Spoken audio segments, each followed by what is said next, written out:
The most realistic online racing sim ever made. This is iRacing. Detailed laser scan tracks, fully dynamic real world cars, and over 50 series to choose from. 6 online world championships offering over $100,000 in annual prizes. This is the original esport racing game. This is iRacing.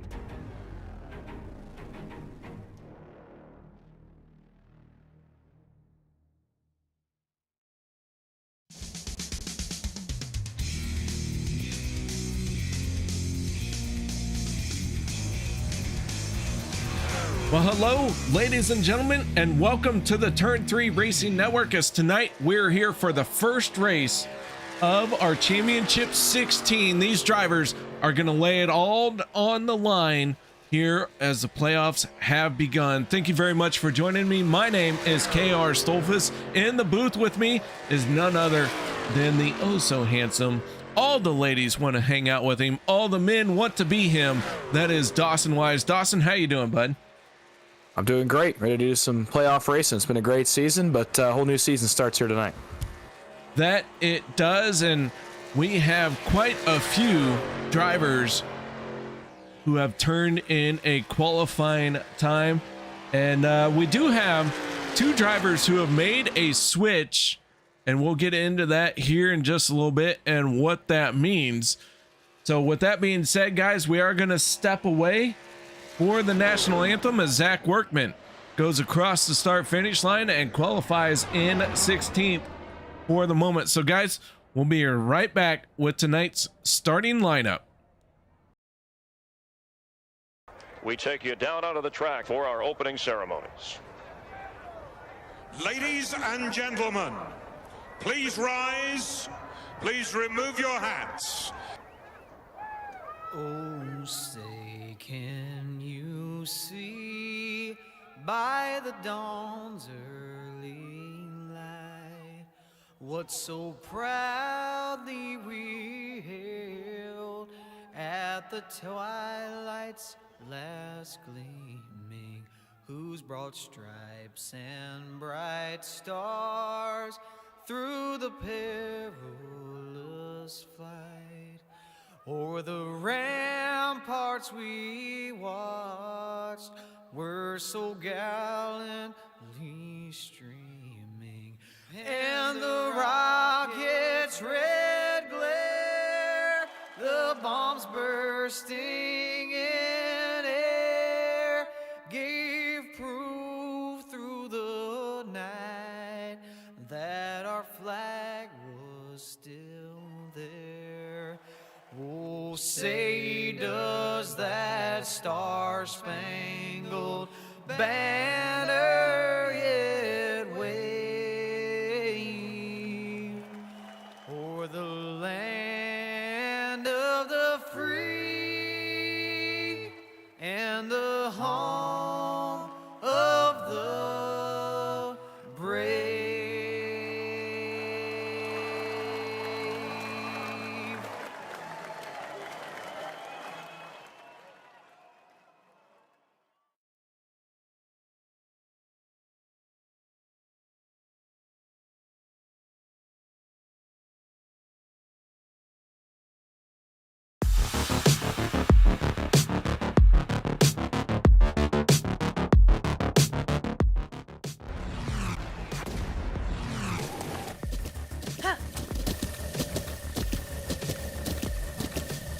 With the Butt Kicker Gamer 2, what you see and what you hear is what you feel.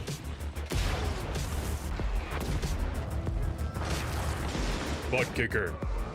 The future is feeling.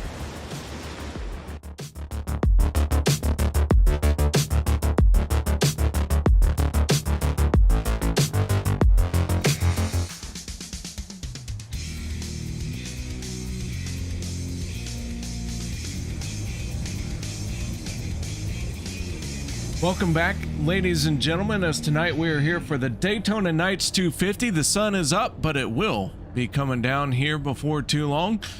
So that means that this race is going to finish under the lights. Thank you very much for joining us, but there is nothing more to talk about except for our starting lineup for this race here tonight. On the inside of row number 1, from Dale Cup Games, that is the 23 of Sebastian Marin. To his outside, that is the 6 of Kody Neagles. Teammates on the front row. Row number 2, the 88 of Gabe Butler and the 25 of Kevin Freis. Row number 3 will be the 44 of Anthony English and the 40 of Peter deBorja. Row number 4 will be Vicente Guerrero and the 071 of Eric Laurie. Row 5 will be the 59 of John Guerrero, all the way from Canada, and to his outside, that is the 12 of Zach Fritsch. Starting 11 tonight, Jim Maier locked his way in the playoffs, a dramatic walk-off win a couple of weeks ago. To his outside, Steve Korosec of Dale Cup. Jeff Crosby Sr. will start from 13th. Dave Hunt to his outside. Row 8 will be Sean Stevens and Sean Makara. Row number 9, Kacey Gilchrist, also in the playoffs this season, along with Josh Ball there in 18th. Richard Kuhn, another playoff driver, starts 19th with Zach Workman to his outside in position number 20. Row number 11 will be the 68 of David Overstreet. To his outside, the 85 of Adam Kilday. Row 12 will be Nathan Warren in the 2 and Alex Green in the 3. Row number 13 is going to be Brian Wang in the 05 and Matt Wagner in the 11. Then it's Richard Sanchez and Jimmy Reynolds for row 15. And our final starting spot here tonight, that is the 77 of David Booth. But it looks like David Booth has not made it out to the grid. We'll see if he gets rolling or not. Either way, the front row is made up of Kody Neagles and Sebastian Marin. Steve Hoppett from Mad Dog Racing chiming in. Equipment failure. He is a spectator here tonight. Steve Hoppett, one of the newcomers to the league here on Monday nights. Tough break for Steve, but Dawson, this race about ready to fire off. First race in the championship 16. Yeah, it is, and it's all playoff drivers, pretty much all the way back that I can see. About the first 9 trucks on the grid tonight, maybe 10 if you count Korosec, are in the playoffs. You can tell those green spoilers, green splitters, green banners, they're ready to get rolling. And pace truck is down. We're going to get it underway. 10 races to decide a champion. We're going to start it here tonight. Green flag is in the air. Marin and Neagles, the Dale Cup teammates, head off to turn number 1. We're underway in the postseason. Side by side into turn number 1 they head. The 23 on the bottom lane, he is going to hug that yellow line all the way through. These trucks get up to speed. It takes them about a lap and a half to get fully up to speed. So Dawson, while these trucks try to get up to speed, that's the time to make the best moves you can. Well, that's exactly what Kody Neagles did. Jump right down in front of his teammate. Sebastian Marin leaves the top for the 3 Bootnaka trucks. Freis, who is a 2-time Daytona winner this season. Peter deBorja, obviously one of the guys up in points. And Eric Laurie, who as well is helping his teammates. So a lot of teammate stuff tonight. Looking a little further back, you can tell Dale Cup all at the front pretty much right now. 4 of their 5 trucks are inside the top 10. Look out for them early on, as well as Bootnaka. Bootnaka's got 4 of their 5 trucks at the front as well. So a lot of green spoilers up here. A lot of playoff guys want the points early, especially as we get close to that first stage break. Yeah, a lot of trucks up in front right now that are all championship contenders.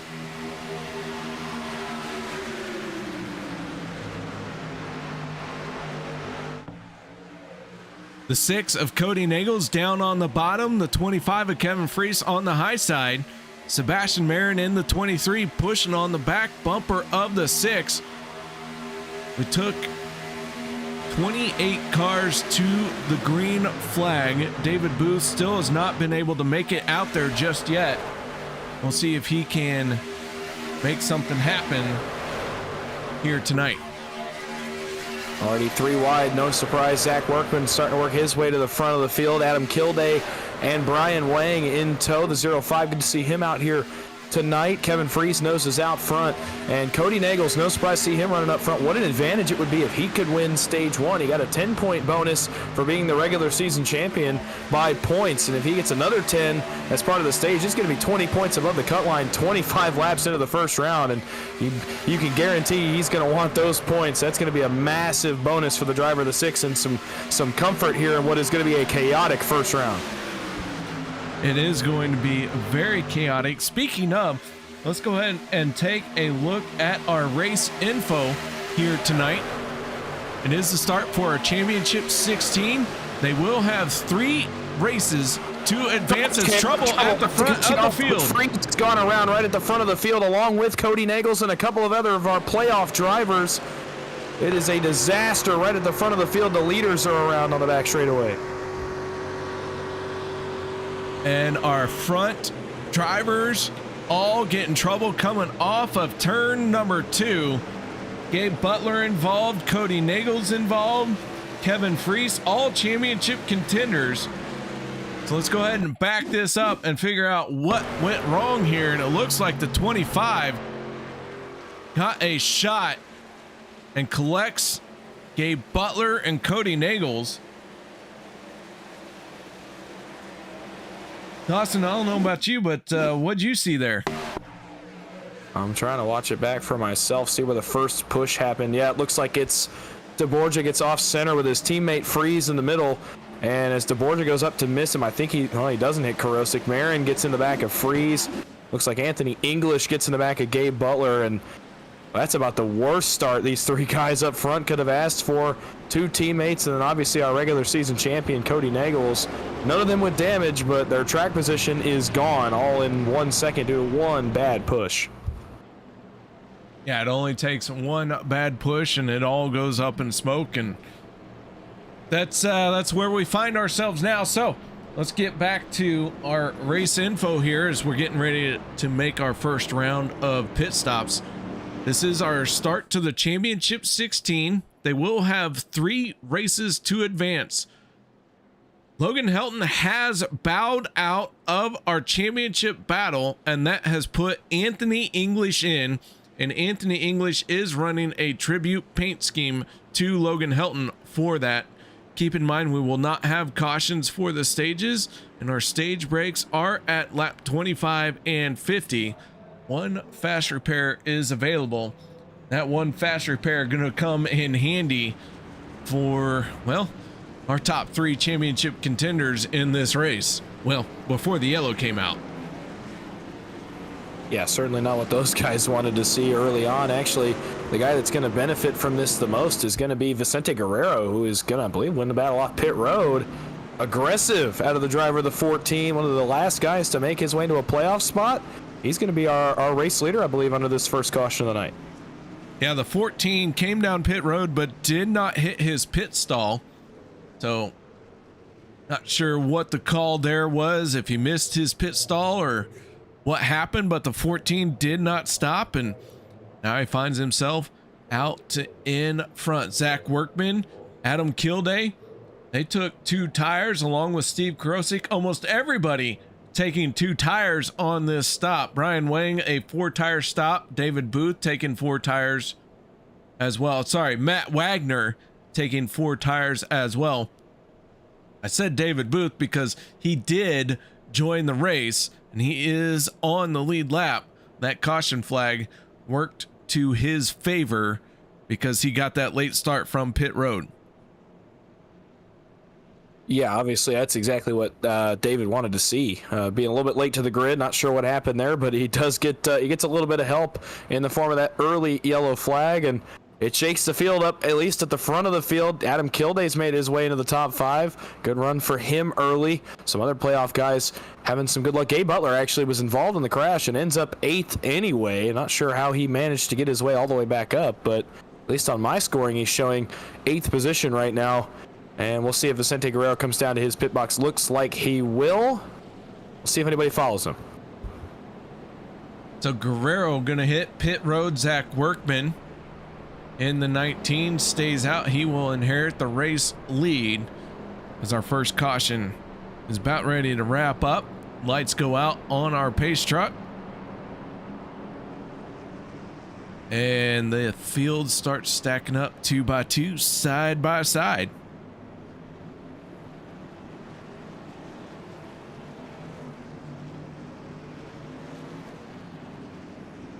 All right, Dawson, our drivers finding out just how much they can push it here early on.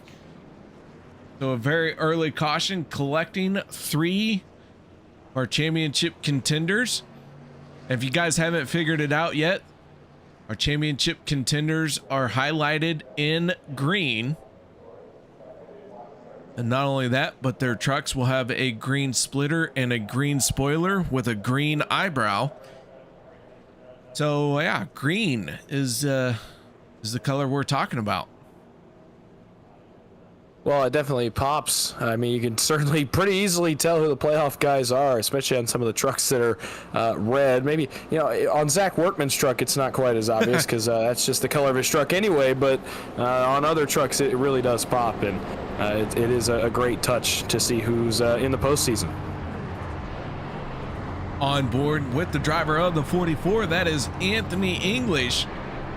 He is tucked in behind Zach Workman. Second truck on the inside lane. Dawson, another green flag, another restart. Take it away. Well, the field's going to be in the hands of Zach Workman. Obviously, Anthony English right behind him. It's going to take me a little bit of time to get used to the 44 running the scheme we're used to seeing Logan Helton run, but I'm sure I'll get it eventually. Regardless, it will be Workman and Korosec on the front row. About to go back green on lap number 8 of 100. Almost halfway through the stage. Green flag is out. Workman, Korosec dead even at the line. And off we go towards turn number 1. Who's going to have the better push? Looks to me like it's going to be the outside with Korosec, Dave Hunt, and Sean Makara. Momentum is easy to capture in that outside lane, but is hard to maintain. We'll see if that can play dividends down the backstretch. And here they come, the 027, as the yellow flag comes out right away. And I am not sure what the caution flag is for. The 88 of Gabe Butler is slow. I believe it's going to be for Sean Stevens in the 27. Let's take a look here. Oh, an accordion effect, and everyone smacking the wall at the tail end here. Peter deBorja getting another piece of that. Take a look here. We go on board with the 40. And several drivers took off, had the accordion effect, and then everyone tried to check up. And that is what brings out the yellow. Sean Stevens down through the grass. So Dawson, 2 quick cautions here. A bit of a slow start to this one. I'm sure the playoff guys getting a little bit antsy here, just trying to get some racing in. Obviously, get the nerves down a little bit, and with the increased pressure that is the playoffs, and we can't seem to get into a groove quite yet. The more cautions we get, you know what they say, they breed more cautions, and that's the last thing some of these guys, especially the guys up front, want. Especially if you're in the postseason. Like I said, you just want to get in and log some laps and kind of take a breath and calm down a little bit. We just haven't had a chance to do that yet.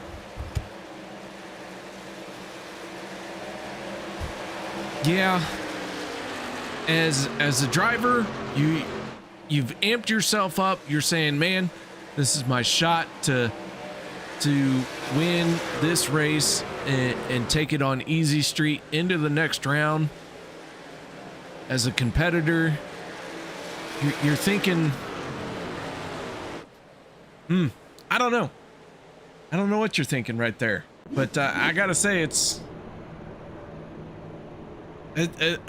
goes along the same lines of, if I win this one and lead every lap, I don't have to worry about the next 2 races. Oh yeah, absolutely, and that's kind of why some of these guys at the front may want to log some laps, get closer to the end. They want to capitalize, take advantage, and then, like you said, just kind of be able to coast the last 2 races of the round and not really have to worry about their points. It's such an advantage to win early in the round, because then the next 2 weeks you can take a couple of weeks just to take a breather, kind of, you know, hang out, maybe help your teammates if you've got them in the postseason. And we've got several teams that are in that situation, but you yourself are just good to go. And so that's the goal tonight. Get off to a good start, get momentum, and then be able to take it easy the next 2 weeks. All right, so the field has formed up behind the pace truck. Sebastian Marin, Gabe Butler, Kevin Freis, Alex Green, David Booth, all on pit road.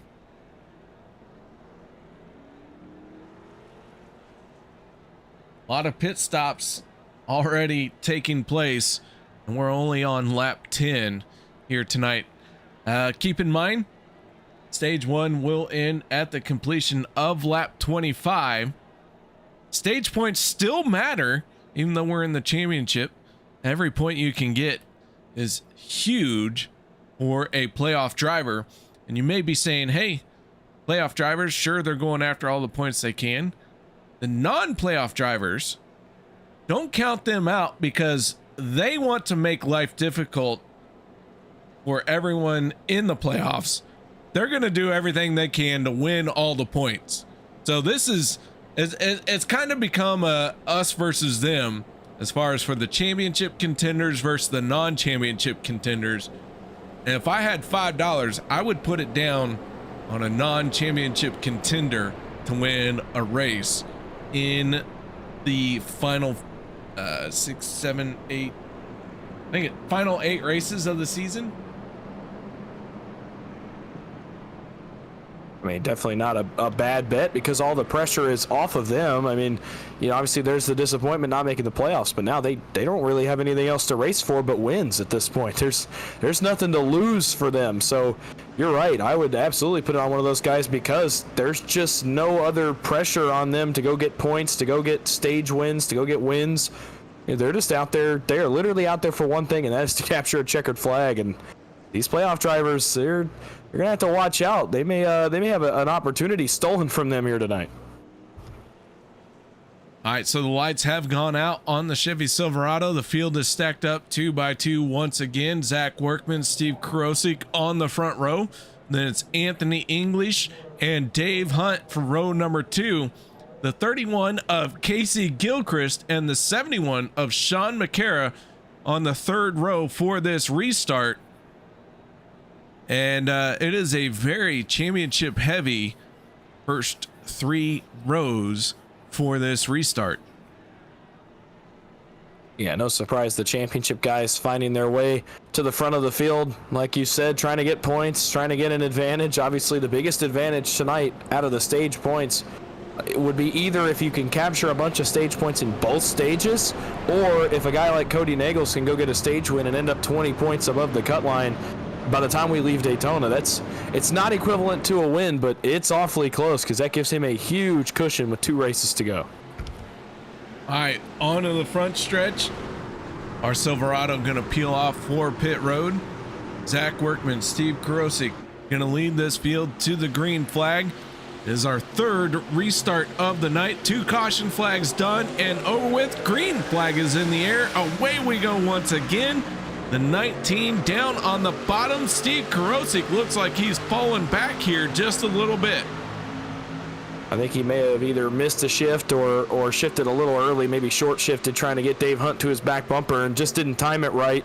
Now the top line is all kinds of falling apart, discombobulated. The bottom line rolling big time. Zach Workman's going to take advantage, come right up across the nose of the driver for Dale Cup, Steve Korosec. 3rd line already working. Nate Warren got out of line. Oh, well, now the guys behind him bail. That's the Bootnaka teammates of Freis and deBorja staying in line. Now deBorja jumps out from behind his teammate, says, I want to go 3 wide and get up to the front. So watch out. Here comes the 3rd line, about 8 rows back up front, though.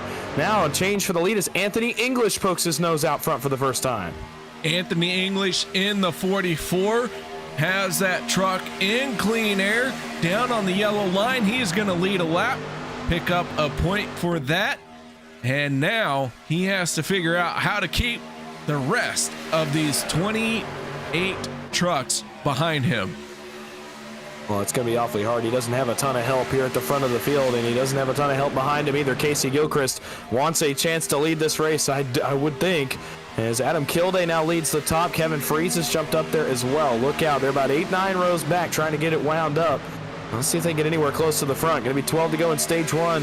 Up front still 2x2. Everybody kind of just taking it easy besides about the front 4 working on pushing each other. English now clear to the lead. Let's see if Gilchrist gets clear as well. Trying to make it 3 wide. That is the 23 of Sebastian Marin. He's up on the high side working to the outer door of the 40 of Peter deBorja. That third lane really not fully developed as they almost make contact going into turn number 1. Anthony English in the 44 still continues to lead coming off of turn number 2. Zach Fritsch, Jim Maier decided it was time for them to jump out as well, so the energy's starting to pick up in that outside line. 5 trucks deep down the back straightaway, and they're making some headway now as Workman goes back to the lead with Korosec's help and drops right across the nose of Anthony English. Here comes Zach Fritsch. You can see him there on the right side of the screen. He's up on the top, up against the outside wall, and he is moving forward in a hurry. Jim Maier trying to will him along. 3 wide, several rows deep. Now Makara goes 3 wide at the line. 71 as Sean Makara jumps up to the high side. He's leading the truck. He's the lead truck in the 3rd lane. Somebody else might make the move up there. Dave Hunt looked like he was going to jump up there, thought better of it. He stays tucked in behind the 027 as Steve Korosec. Yeah, I'm not sure it's going to work out for him staying in line as here comes the top. They are almost even with the leaders. Makara's going to poke his nose out front just for a second as they have made it all the way to the front. What an excellent push by Zach Fritsch, and all of a sudden, a calm race is not so calm. 6 rows deep of 3 wide as Workman pokes his nose back out front. Going to be 10 laps to go in the stage, and these guys are all bunched up under a blanket. Man, they are 3 wide here on lap 16 of 25 for the stage, and a whole lot of green showing its face out in front. And that is Zach Workman, Steve Korosec, and Sean Makara, all championship contenders. Well, they're pinching awfully hard. Josh Ball did not like what he saw in the slightest. He's going backwards in a hurry, trying to get out of this front pack. That's going to allow Sean Makara to clear middle. Korosec goes middle to bottom. What a move by the 027. The problem is he doesn't have any help, but Makara doesn't either. Whose help gets to him first? It's Korosec's in the form of Zach Workman. Wow, that was awesome by Korosec. The problem is it allows the top to go all the way to the bottom. Zach Fritsch leads in the line trouble. Around goes Marin, and we're going to spin it through the trial. Several playoff trucks involved. Zach Fritsch in the 12 able to get through. He's our fastest lap time of the race. Zach Fritsch turning a 46.65 and able to get through that huge issue through the tri-oval. So let's check out what happened in the tri-oval. Bring out our 3rd caution of the night. Sebastian Marin, Sean Makara make contact, and man, was this a big stack up. I'm trying to get a look at it myself. Actually, right now it looked like it was just Marin and Makara going for the same real estate. Was not available, and by the time these guys slide back across the racetrack, there's nowhere to go. This is a lot of playoff trucks. I knew it was several. This is about half the playoff field that gets some kind of piece of this, and it includes again our regular season champion Kody Neagles. It includes Sebastian Marin, Kevin Freis, Crosby Sr. Looks like Vicente Guerrero, Adam Kilday, Dave Hunt. This is a lot of really great trucks and a lot of guys that really needed points tonight in that playoff grid. Another tough break, especially for Freis and Neagles. Take one more look at this here. Sebastian Marin into the outside wall, triggering a huge stack up.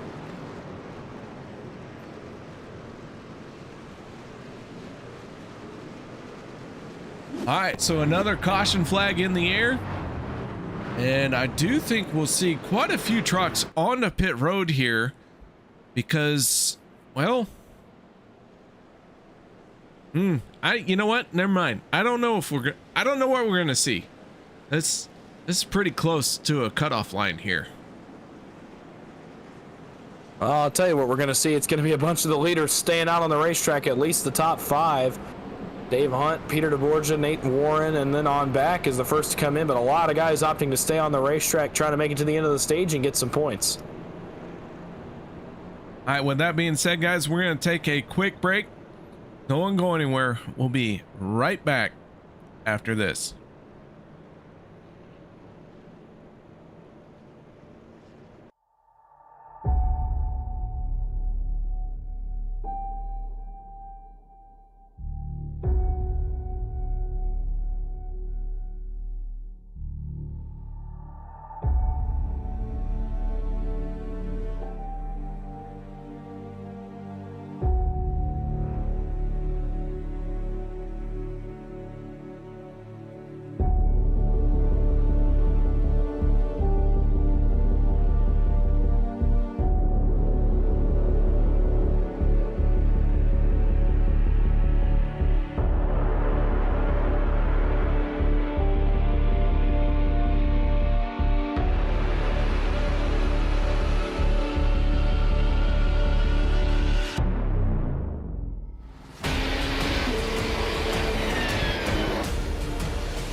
Welcome back, ladies and gentlemen, as our field is stacked up 2 by 2, and that means Zach Fritsch and Jim Maier on the front row for the restart. Then the 71 of Sean Makara, the 027 of Steve Korosec for row number 2. And I just found out that Steve Korosec is in the same industry that I am.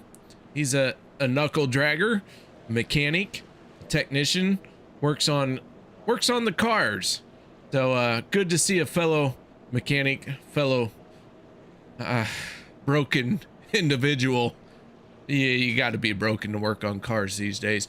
And the 19 is Zach Workman, the 44 of Anthony English for row number 3. So Dawson, another restart and just a few laps left in stage number 1.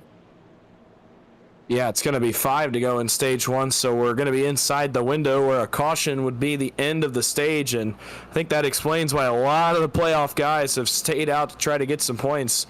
To be exact, it looks like we have 6, 7, 8, 9 of them in the top 11. Looks like 11 of the top 13 trucks are all postseason guys, so here we go. This can get really interesting. 5 laps to go. Zach Fritsch has the field in hand. Into the restart zone they come.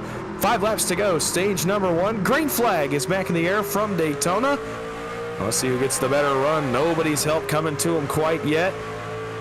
Gotta believe the inside's gonna roll here as Makara and Workman to the back bumper of Fritsch headed off into turn 1. Who's gonna get stage points? Stage points are huge here in the early running of our 3-race battle to figure out who our championship 12 will be. And it could come down to who won a stage and who did not. Here in just a moment, we'll look at the points as we get down the back stretch and see who's going to lead this battle into turn number 3. Jim Maier in the 95 has the advantage going into the corner, but the 12 of Zach Fritsch gonna get a shot from the 71. Can he hold on to it?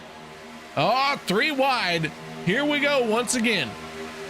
Yep, third line starting to work, and who else would it be but our regular season champion, Kody Neagles, in the 6, and he's got a pretty good teammate going. Well, not really a teammate, but an alliance mate, if you will. These guys run together a lot. Gabe Butler now. English jumps up in front of Neagles. Going to be 3 wide here inside. 4 laps to go for the stage win, and it's all postseason drivers pretty much that I can see.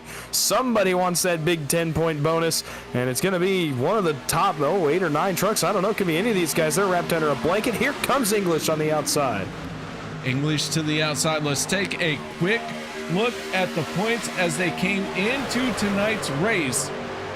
And Kody Neagles, our regular season champion, got those 10 bonus points, so that seeds him at the top. And man, as everyone is racing hard right now, you can see just why they have to race as hard as they do, because everyone else besides Kody, basically 0 points. So how they finish here tonight will be how they stack up into the second race of our playoff contention. Our drivers who had the most points in the last 3 races: Kody Neagles, Zach Fritsch, Sebastian Marin, Anthony English, and Vicente Guerrero, all championship drivers. They are all on a hot streak, and we'll see how far they can carry that in with them. Well, you got to get hot at the right time, and sorry to cut you off, KR, but you got to get hot at the right time. Certainly those guys have 2 laps to go on the stage, and you got to hit your stride at the right point in the season, and certainly those 5 guys have done just that. Yeah, not only that, but the last thing I want to say, we do have 5 drivers who are into the playoffs for the first time here on Monday night: Vicente Guerrero, Crosby Sr, Steve Korosec, Richard Kuhn, and Adam Kilday. And Dawson, just about a lap and a half left here in stage number 1. Yeah, these guys are racing like it's lap 100 of the race. It's only for 10 stage points, and Korosec and Maier are going to lead for now. That was almost a big moment there between Alex Green and Anthony English. Green is bouncing around big time in the middle. Last lap, stage number 1. We're not going to have a break for it, so at this point, the only way to stop these guys is going to be if they wreck before the line. English poking back out front. We are deadlocked headed into turn number 1. They have to. Oh, and the 95 of Jim Maier gets turned. Zach Fritsch gets clear. And I think Fritsch is going to win the stage. We'll see how this plays out. Peter deBorja, Anthony English, Kevin Freis all make it through. But Jim Maier turned into the corner, and he is going straight to pit road. Yellow flag comes out for the stage. I shouldn't say for the stage. Yellow flag comes out for the incident, but it will coincide with the stage. Take a look at it here. The 95 up in front of the field from the bottom lane to the top lane, and everyone else has to deal with it. And man, oh man, was that a hard impact. I could be wrong. It looks like the same hit we saw Jim Maier take at Daytona last time we were here. I seem to remember he bounced off the outside wall, much similar to that. This is another wreck that took out a ton of playoff trucks. And how many times are we going to say this tonight? Once again, Kody Neagles involved in an incident here in turn number 2. Regular season champion. This is not the start he hoped for. Worst case scenario, nightmare scenario for him and several others right here. Yeah, I'm not sure if Kody has burned his fast repair. Dawson, I don't know if you saw it get burned or not, but either way, he is sitting on pit road with a heavily damaged truck. I did not see him burn it myself. I don't think he did. I think he's trying to save it, and it's going to be hard not to burn it after that, but I think we'll see him do just that, hold on to it as long as he can. All right, so on the pit road, Zach Fritsch will lead this field, our stage 1 winner. And that is a good boost of points for the 12. Well, it's a good boost of points for several. If we want to look down the board, it's plus 10 for Fritsch. It's going to be him 10 plus above the cut line. English will be 9 above. deBorja will be 8 above.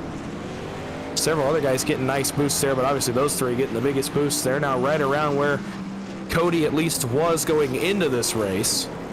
Obviously may have changed a little bit now where he runs live on the racetrack, but those three, that's a massive start to their postseason. All right, let's go ahead and pull up the driver of the 12, and that is none other than Zach Fritsch. And Dawson, I'll let you take this one away. Yeah, hey Fritchie, it's the boys up in the booth. You got a copy? Yes, I do. Well, stage 1 winner, that's got to be a pretty great start to your playoffs, I'd imagine. It's going to take us through the first bit of this race. How you feeling here in the first race of the playoffs? Well, I was mellow yellow at the beginning, but, you know, with that stage win, it was pretty nice, you know, winning that. I think it's my first stage win of the year. Well, that's pretty exciting. Other than that, you know, we just did my usual routine here at the start of this race. Usually at the start, I drop all the way to the back, to the field, set the mood of the race, see what's going on, see what people are doing, and then slowly made my way to the front after those few cautions that we had going on. Yeah, it's certainly a more chaotic start to the race. Is that kind of what you expected? Maybe a little bit more caution fest race tonight than we've seen in the past, just because it's the first race of the playoffs? It's just mostly, it's what I've been doing all Monday season so far this year. Is I go all the way back to the back and at the start of the race, try to set the mood of what people are doing. You know, if it gets chaotic, or you know, if we're all calmed out, then you know, it kind of sets the tone of what do I need to do and what can I do to see my, you know, get the best finish. Well, absolutely, and that's a good start to it tonight, getting a little bit of a boost there. 10 extra bonus points. Lights are out on the pace truck. We'll let you get back to work here in a second, but while we have you, anybody you want to thank or shout out? Definitely shout out to you guys up in the booth calling this race. Got a shout out to my team, FSR. We made a contract agreement with the Alliance Motorsports owner about bringing some Alliance Motorsports drivers down to merge the teams together for a week and see what happens. And so shout out to them guys for Alliance too, and shout out to all the fans and people watching. All right, well, hey, congrats on that stage win. That's a big boost to your playoffs here. We'll let you get back to work. Congrats, enjoy it. We'll see if we're talking to you soon. All right, thank you. There you have it. That is Zach Fritsch, our stage 1 winner, driver from Fuel Sim Racing. And you may or may not know this, but Alliance Motorsports kind of has blended with FSR to kick off our Championship 16. And, well, mostly because Logan Helton couldn't make the race. He could make it, but he has chosen to be somewhere else. And we want to let Logan know we hope your decision to go somewhere else is the best it could be, because we all know what you're doing and we're all behind you. So go get it, but we can't talk about it because it might curse it. Yeah. Yeah, Dawson, I know.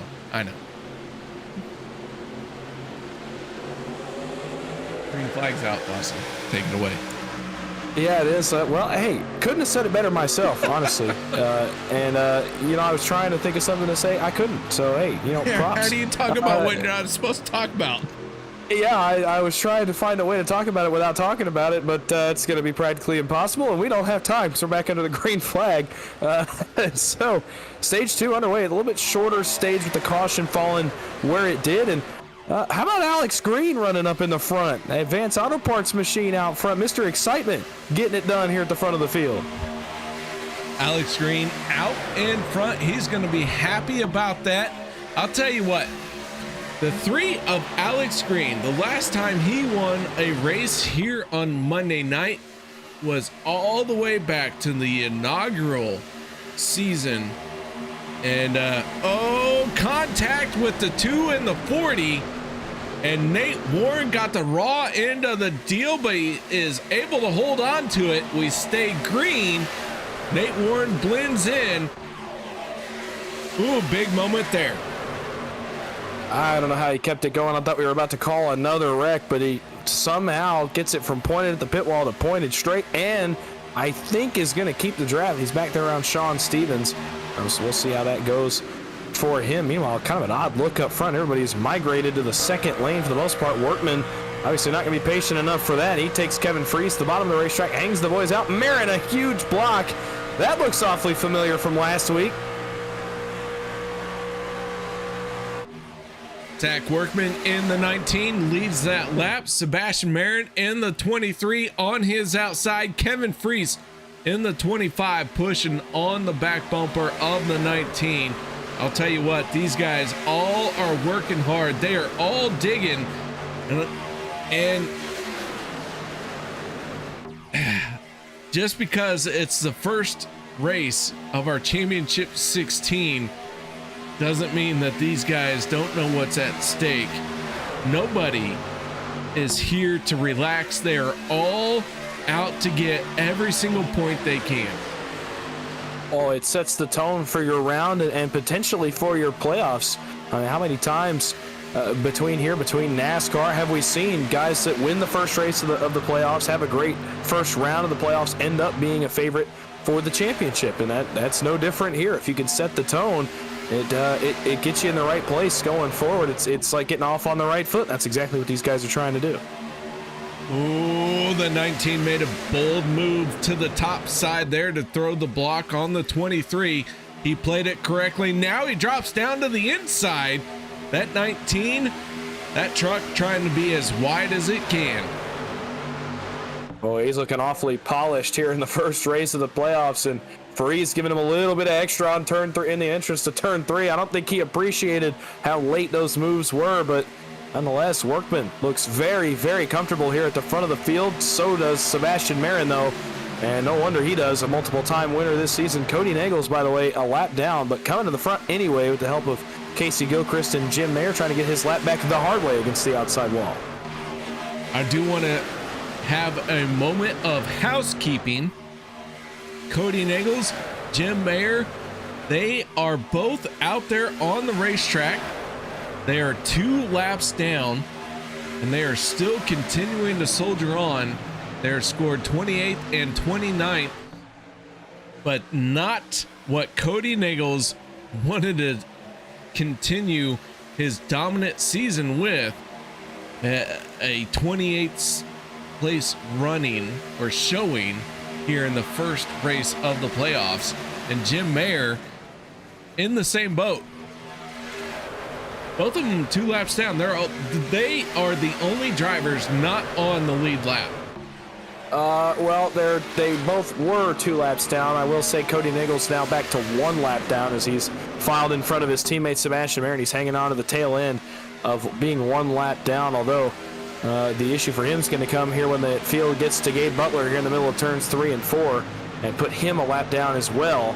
It's going to make Cody's job a little bit tougher, considering he will not be in a lucky dog spot anymore to get that second lap back. So we'll see how he does it, as he's going to have to go to work even harder trying to get laps back the tough way. And he's doing just that up at the front right now. You'd think he was leading, but no, he is not. He is still a lap down. And to make matters worse, the 88 of Gabe Butler has just gone 1 lap down. So Gabe Butler, now the only truck in that 1 lap down category. So should we get a caution here in the next few laps, he will receive the free pass. Kody Neagles, Jim Maier, 2 laps down. Gabe Butler, 1 lap down. So 3 trucks not on the lead lap here tonight. Well, the good thing for Kody is if he gets a caution right now, he'd still get a lap back. He wouldn't get both of his laps back like he would have a couple of minutes ago, but he will still get 1 back, and it's not a terrible spot to be in. He's got a clean truck. It's still very early in the race. and he's obviously got that points cushion. So this is not a really terrible spot. He could easily get both these laps back. He's still got a long ways to go to do it. I think he's going to end up finding a way back on the lead lap. It's just going to take some time. Yeah, it might take some time, might take some luck, but keep in mind Kody Neagles in the 6 is the only driver who entered into this championship 16 with 10 points above everyone else, and he's going to need all 10 points for this race. Well, he's getting a ton of help too from the fact that Kacey Gilchrist just kind of stalled the middle line, got a little bit high in 3 and 4. The truck floated on him, and now here come the Dale Cup teammates here back to the front of the field, and wow, that's going to help Kody a little bit. He's got some help from Kevin Freis now on the bottom as the teammates back linked up. Korosec and Maier in the top line. Dave Hunt, John Guerra, Peter deBorja also up here, and don't look now, KR, and correct me if I'm wrong. I don't think I'm wrong. Is that Ricky Bobby fourth there on the inside? Ricky Bobby down on the inside? What? Look at fourth in line. It's David Overstreet, but look at the paint job on that 68 truck. How about that? It's Ricky Bobby here in the field. OP Monday night. I'll tell you what, that 68 David Overstreet, a driver for Checkered Flag Motorsports or Wreck House Racing or whatever it needs to be. I'll tell you what, those guys, they don't take themselves too serious. That's David Overstreet, Les Levy, David Booth, and whoever else is unfortunate enough to join them. But man, I'll tell you what, those guys have some outstanding humor and paint schemes to go with it. Yeah, I just happened to notice that going through 1 and 2 on the last couple of laps. Figured I'd point it out because that's a pretty cool touch here, especially in the playoffs. That's a really great rendition of that on a truck too. And I have just noticed that Brian Wang actually has the Jean Girard paint, I do believe, a little further back in the 05. I don't know. Maybe we can get a look at that while these guys are kind of calm, settled out too wide, but it is a little bit of a funny moment here tonight in the middle of this big race.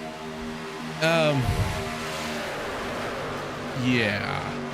Listen, these guys all will not take themselves serious in the paint schemes.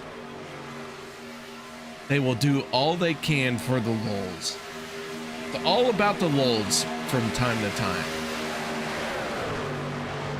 I mean, you need that. You need some humor. You need some comedy. It can't all be serious around here. And I don't know. That was just cool to notice, especially while these guys are kind of trying to calm down a little bit at least. And Dawson, it's not Brian Wang. It's Brian effing Wang. I can't lie. It's the first time I've gotten to hear that on one of these broadcasts. Oh, and you missed it. That You're was not part of the inside joke. That was I have heard about it. I have not heard the source itself. So that's cool. That's a cool first. That's okay. Cool that happened in the first race of the playoffs. I'm sorry, I thought you were. I will fill you in after this. Yeah, I guess I don't know the backstory, but nonetheless, at least we got one in. We got one in tonight, so there we go. All right, here we go. We are working lap 40, about ready to complete this one. Remember, this stage will end at the completion of lap 50. Kody Neagles in the 6 doing all he can to try and stay out in front of this field, but he is not our race leader. That is the 23 of Sebastian Marin or the 25 of Kevin Freis as they make their way around the speedway. Yeah, you got to think there's a lot of communication going on here between the teammates, Neagles, Marin, and Korosec, obviously trying to coordinate getting Kody back at least one of these laps. And obviously this goes to a pit cycle. That's going to make that really difficult, but it's looking more and more like that's exactly where this is going to go. They're going to be able to make it to the stage break, I think. It'll be awfully close. But beyond that, we're going to get into some strategy here, I do think, and I certainly hope we do. I've been pretty outspoken about how much I love strategy races, and especially in the playoffs, they just mean a little bit more. Stage 2 definitely has more strategy than stage 1. It feels like stage one was about survival because we had multiple cautions, but here in stage two, this one has been more about just try and stay in line, try and keep that truck clean. Oh, absolutely. That's number one tonight, is keep the truck clean. Is back to 2 wide most of the way back. It's kind of starting to single out a little bit, but not really. As the lights have come on here at Daytona, the sun is going down off of turn number 4, and we are going to be under the lights completely here pretty quickly. The intensity going to start to go up as the sun goes down. Yeah, as this sun goes down and the lights come on around this super speedway, Daytona going to live up to its name, to its legend. It's going to get way more intense as we work into the night. We're working lap 43 of 100. Dawson, we do have another truck 1 lap down. That is Jimmy Reynolds in the 17. He is our first truck 1 lap down, but Zach Fritsch in the 12 and Zach Workman in the 19. They're about to join this group of trucks that are not on the lead lap. Well, and if you're Kody Neagles coming past these guys, you hate it because it's just another couple trucks you're going to have to race for the lucky dog. But at the same time, I think it is a little bit of peace of mind as you figure out, okay, these guys aren't having a good night either, and so maybe I'm in a pretty decent spot when it comes to the playoffs because there are a lot of guys in his situation right now. So on one hand, yeah, your job gets a little bit harder, but at the same time, long term, you're seeing a lot of guys have the same problems as you. You know, it's not just him that's struggling with the issue of being involved in some wrecks, and I don't know, maybe he gets some peace of mind out of that. Oh, trucks peeling off for pit road late in this stage. John Guerrero, Josh Paul, Adam Kilday, Alex Green, all hitting pit road, and the 27, Sean Stevens, drops down below the yellow line there. Sean Makara, Nate Warren. We have a huge mix-up of drivers who have hit pit road, who have not, versus who have not. And a yellow flag will throw all of this into disarray. Well, and it's happening right before the stage break, which is going to make this even more interesting. Who's going to try to stretch it to get stage points? I can tell you who it's not going to be. It's not going to be Dale Cup. It's not going to be Bootnaka, as they are coming to pit road on lap 45 to make their scheduled stop. They bring Gilchrist, Crosby Sr, Dave Hunt, several others with them. This is a big group on pit road on lap 45. And one of the trucks that's out in front is a very outstanding paint job. That is the 68 of David Overstreet. Hey, like I said, Ricky Bobby, no wonder he found his way to the front. Great look on the 68 tonight. There's Jimmy Reynolds. He's a lap down. And actually, he's going to put Workman and Fritsch back on the tail end of the lead lap, at least as they run. For the time being, let's see how long Overstreet's willing to go with 5 to go in the stage. All right, so David Overstreet, last on pit road was lap 26. So he is not going to be able to make it as he hits pit road this time. So he peels off. Going to get serviced by his pit crew. Sebastian Marin in the 23 is going to inherit the race lead as long as he can hold on to it. The 25 of Kevin Freis, the 6 of Kody Neagles. Those are your 3 trucks in line right there. Yeah, obviously this is where the job for Kody Neagles gets a little bit tougher. You see him immediately go to the outside. Unfortunately for him, in a pit strategy race, he's now going to rely on a caution. But to kind of help him out, he's going to need a few of them, actually. Obviously, these guys out front are not hoping for one, but that's the only way Cody's going to be able to salvage anything out of his night tonight. He's going to try to help his teammates, but beyond that, his night, he's going to have to rely on a couple of cautions. But with 4 laps to go on the stage, you're looking at the drivers that are going to settle it right here, as it's about a 7-truck lead lap breakaway for the top 7 in the stage. The 85 of Adam Kilday, a championship contender. He goes 1 lap down. And so that, with that happening, that makes it more difficult for Kody Neagles and Gabe Butler. And I do want to point out the 4 trucks that are not on the lead lap, they are championship contenders. Adam Kilday, Gabe Butler, Kody Neagles, Jim Maier. They're the trucks that are not on the lead lap, and they are doing all they can to get back into this race. Well, obviously, the first of those guys is Kody Neagles. He's trying to stay out front and hope for a caution to get him at least one of those laps back. Then he can go race for the lucky dog. He's trying to just stay out front of his teammate, hope a yellow comes out, but just hasn't had much luck. And with the field this split up, it's going to be awfully tough, at least for the time being, to get a caution. 2 laps to go in stage number 2. Also, what this is doing, well, for now, was going to be holding those guys behind him at bay. They say, nope, no, sir. And deBorja and Maier go to his outside, hang Kody Neagles in the middle. Sebastian Marin in the 23, out in front. Kevin Freis in the 25, pushing on his back bumper. We have several trucks dropping down below the yellow line on the backstretch, but they all blend in as the yellow flag comes out. Richard Sanchez in trouble.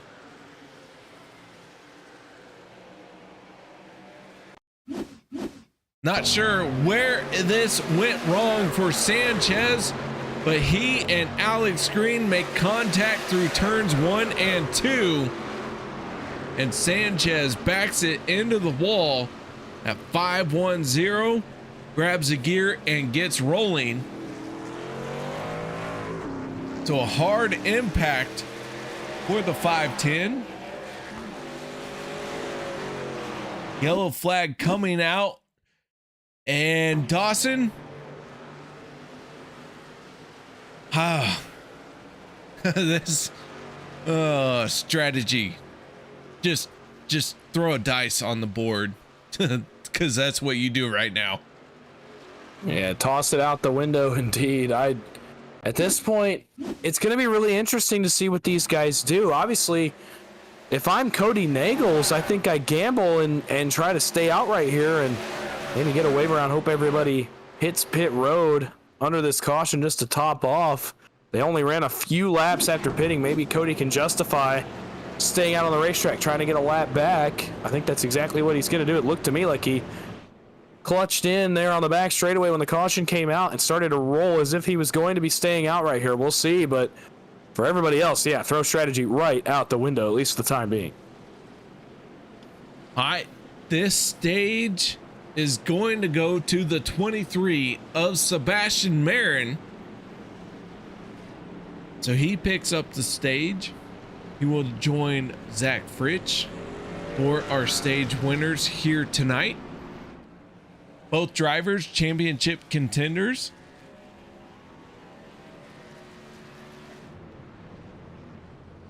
And down and away the 23 goes. So let's see if we can get a quick word in with the 23. Sebastian Marin, got your ears on, bud? Yes, sir, I do. Hey, the way we score it, the 23 is our stage 2 winner. Can you confirm or deny it? Yes, I do believe so. I am the stage 2 winner. I needed those points pretty bad after a pretty shocking first stage by me, just making clumsy mistakes and got myself in trouble. And had to use my fast repair early, so I really needed these stage points here. All right, well, I'll tell you what, the fast repairs are a huge discussion here tonight because it seems like more than the fair share of championship contenders have had to use that fast repair. Yeah, that those first big wrecks and then the one that I caused kind of backed everybody up and caused a lot of people to use their fast repair like myself. So I was a little hesitant if I wanted to be up here, but as soon as I took the lead, I was imminent of staying up here. But if I lost the track position, I was gonna bail out and just go sit at the back to try and be there at the end. All right, well, sitting at the back or doing all that stuff, right now you have Jim Maier, Kody Neagles trapped one lap down. How does that play into your strategy? Well, in terms of Kody, he was battling out front there to try and, get a lap back naturally, and then hopefully he would have been the lucky dog, which then he would have gotten both of his laps back. But Peter and Brian took him 3, and then he just bailed out at that point. Right? He's just trying to survive, make it, and then of course the yellow came out. So in terms for him, he needs a quick yellow, and then Jim, if we could, trying to keep him trapped a lap down, but I didn't want to stay out and hurt myself during the run to keep him a lap down. So it doesn't really play into it as much right now. I feel like if it was a cutoff race, then for sure people would risk it and stay out to try and keep the drivers a lap down, but not the first race of the playoffs. All right, man. Well, you're working your way off of turn number 2. Final shout outs, thank yous that you need to give before we let you go. No, just a shout out to you guys for putting on this broadcast, and a shout out obviously to my teammates for running with me, having a lot of fun. Hopefully we can secure this stub. All right, that is Sebastian Marin, driver of the number 23, and he's got his work cut out for him if he wants to elevate not only himself but his teammates, because Kody Neagles still in 29th spot. Yeah, they do have some work to do still to get Kody back on the lead lap, but that's certainly a step in the right direction right there. You heard him talking about he gets the wave around with the caution. He needs another quick one, hopefully to get that second lap back, but a little bit less difficult than it was, about 3 minutes ago. So Kody trending in the right direction, as is Jim Maier and Gabe Butler. All right, here we go. The front row going to be made up of Sebastian Marin in the 23 and the 14 of Vicente Guerrero. Pace truck down and away. Green flag in the air. Away we go once again. Sebastian Marin going to have to hug that yellow line. Josh Ball in the 1. Big wiggle through the tri-oval. Tires starting to get old. The less you think about taking them on those yellow flag stops, you just don't have a chance to take any tires, and you can tell the grip level going down, the handling getting worse the longer the race goes, and we're going to see how it affects these guys in the draft, especially. Outside starts to roll, and Vicente Guerrero may have his first chance at leading the race tonight. I think he's going to. He's going to be awfully close. And how about that out of the driver of the 14? What a hot streak he's been on the last few weeks. Vicente Guerrero in the 14 has been working very hard to try and make his run into the playoffs and also a championship run, because all you have to do is continue to be a dominant truck, and that 14 here in the last few races has shown up when it counts, and now once again he is out in front as he leads that second lane down the back stretch. Here comes Josh Ball. He makes a move to the outside.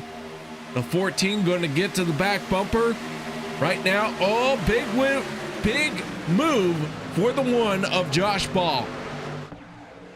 Talking about another guy that's looked really good since he got on to Monday nights. Josh Ball, a mid-season addition to the Monday night roster, and boy, what an addition he's been. He has been great since he got here, and if he'd run the whole season, I'd argue that he'd probably be a playoff driver, and obviously instead he just has to kind of fight for wins. But look out, if he's on Monday nights next season, this guy, he has been one of the class of the field. If you want to talk about the last several weeks, he's always been up front, and look for him here as the night goes on. We go on board with Nate Warren in the 2 right now. He is in the soup. He is in the mix. He is trying to find a way through. He is in the middle lane. The 71 is Sean Makara just ahead of him. Jeff Crosby Sr. dropping down to the inside lane. Senior in that 15 snuck his way in, and now he is almost to the front of the field. He is inside the top 10. Yeah, snuck his way in by virtue of an early season win at Talladega.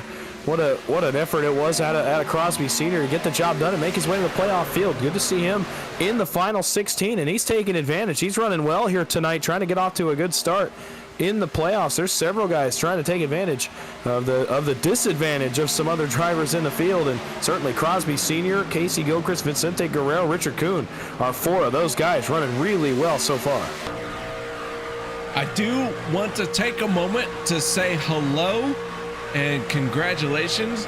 Miss Mara and Mark Mann are in Maui. So, Dawson, if they're in Maui and we're here, is this fair? I don't think it's fair. Look, I'll say it this way: I do love some good Monday night racing, but I'm not gonna lie. I'd rather be in Maui right about now. I don't know about you. I'd rather be in Maui with Mark Mann. Absolutely. So, Miss Mara, congratulations on being in Maui with Mark Mann. And Mark, thank you very much for joining us, guys. Hope you enjoy the show here tonight. Thank you for chiming in, all that good stuff. But we are in the heat of it now. And the 23 of Sebastian Marin is our race leader.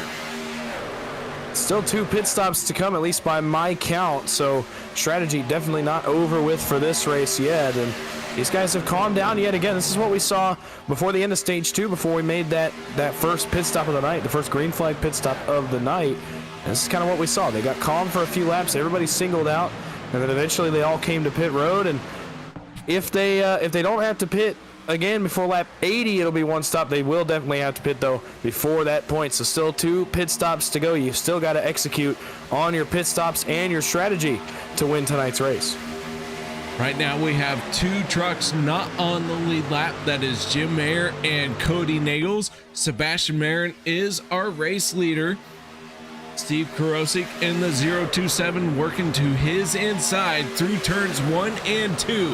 Korosec might have something to say down the backstretch, but I'll tell you what, time and time again, we have seen that outside lane have the momentum down this Daytona backstretch. They're going to get some help here as the teammates now line up 1, 2, 3 on the bottom. Marin drops in front of his 2 teammates, trying to drag them along with him up at the front of the field. Top side, Freis, Fritsch, and Workman. It's a mulligan for Fritsch and Workman, who are back on the lead lap and inside the top 10. Like their night went from really bad to potentially very good, depending on how the next 40 laps go for them. And all of a sudden, they went from getting lapped by the leaders to they are now 5th and 6th on the score on the charts here, as lap 60 goes on the board from Daytona. Dawson, do you know what a luau is? Generally, I can't say I've ever been to one, but I've seen them before. I mean, I feel like.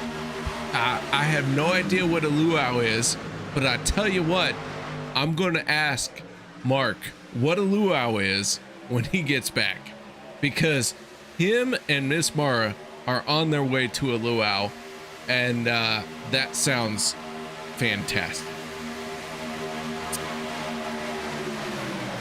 Yeah, it's from what I remember anyway, it's just basically it's just like a very special party, at least from what I understand. So hey, again, I asked you earlier if you'd rather be there. I think I still would. I don't think that changes my mind. But this is a special party right here. They're 3 wide down the backstretch. How much more special can you get? Oh, I think it gets more special when you're watching the first postseason race from a luau, KR. I don't know. It could always get a little bit better. I don't know. Maybe not. Sebastian Marin, Kevin Freis, and Steve Korosec all feel like they are top dogs right now, whether they're in a luau or not. Korosec in the 027 down on the bottom. He is hugging that yellow line for the moment. but Sebastian Marin has the momentum on the outside down this backstretch here at Daytona. Marin right across the bumper of his teammate. That was a big move down the backstretch. Fritsch and Workman went to the top side. Their help, though, bailed. And now they're just kind of up there all alone, trying to hold their own for now. As not much going for them up against the outside wall as they try to come forward just a little bit. Bottom line with all the momentum with the teammates now. As Josh Ball helps those three along. 63 laps down, 38 laps to go, getting closer and closer to yet another green flag pit stop. Not only that, but we were last on pit road on lap 50. So you talked about getting closer to that green flag pit stop. We have done 13 laps here under green flag conditions. And I do believe our fuel window is about 17 laps. So very soon we will see these guys on pit road. You got to make it to about 67 to feel good about making it to your number on the last pit stop. You got to make sure you chunk this out to where you're not going to be short on gas when we get to the end of the race. So 67, I think, is the magic number if you want to make it to that last pit stop, which would be around lap 84 to make it to the end of the race. Gabe Butler, Kody Neagles, Jim Maier, they have all hit pit road. And they are doing all they can to try and get themselves back into this race. These are three playoff contenders that are at the very bottom of our score sheet right now.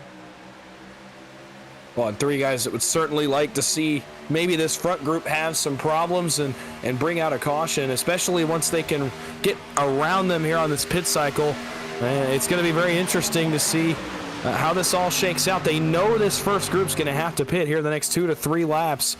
Maybe some guys can stretch it 4, but in the next 3 laps or so, the entire lead group is going to have to be on pit road. So those three are going to be able to link up. They're going to be able to run fast laps and try to make up some time and maybe throw this whole field off cycle. And hopefully for them, they get a caution near the end of the race and this strategy works out.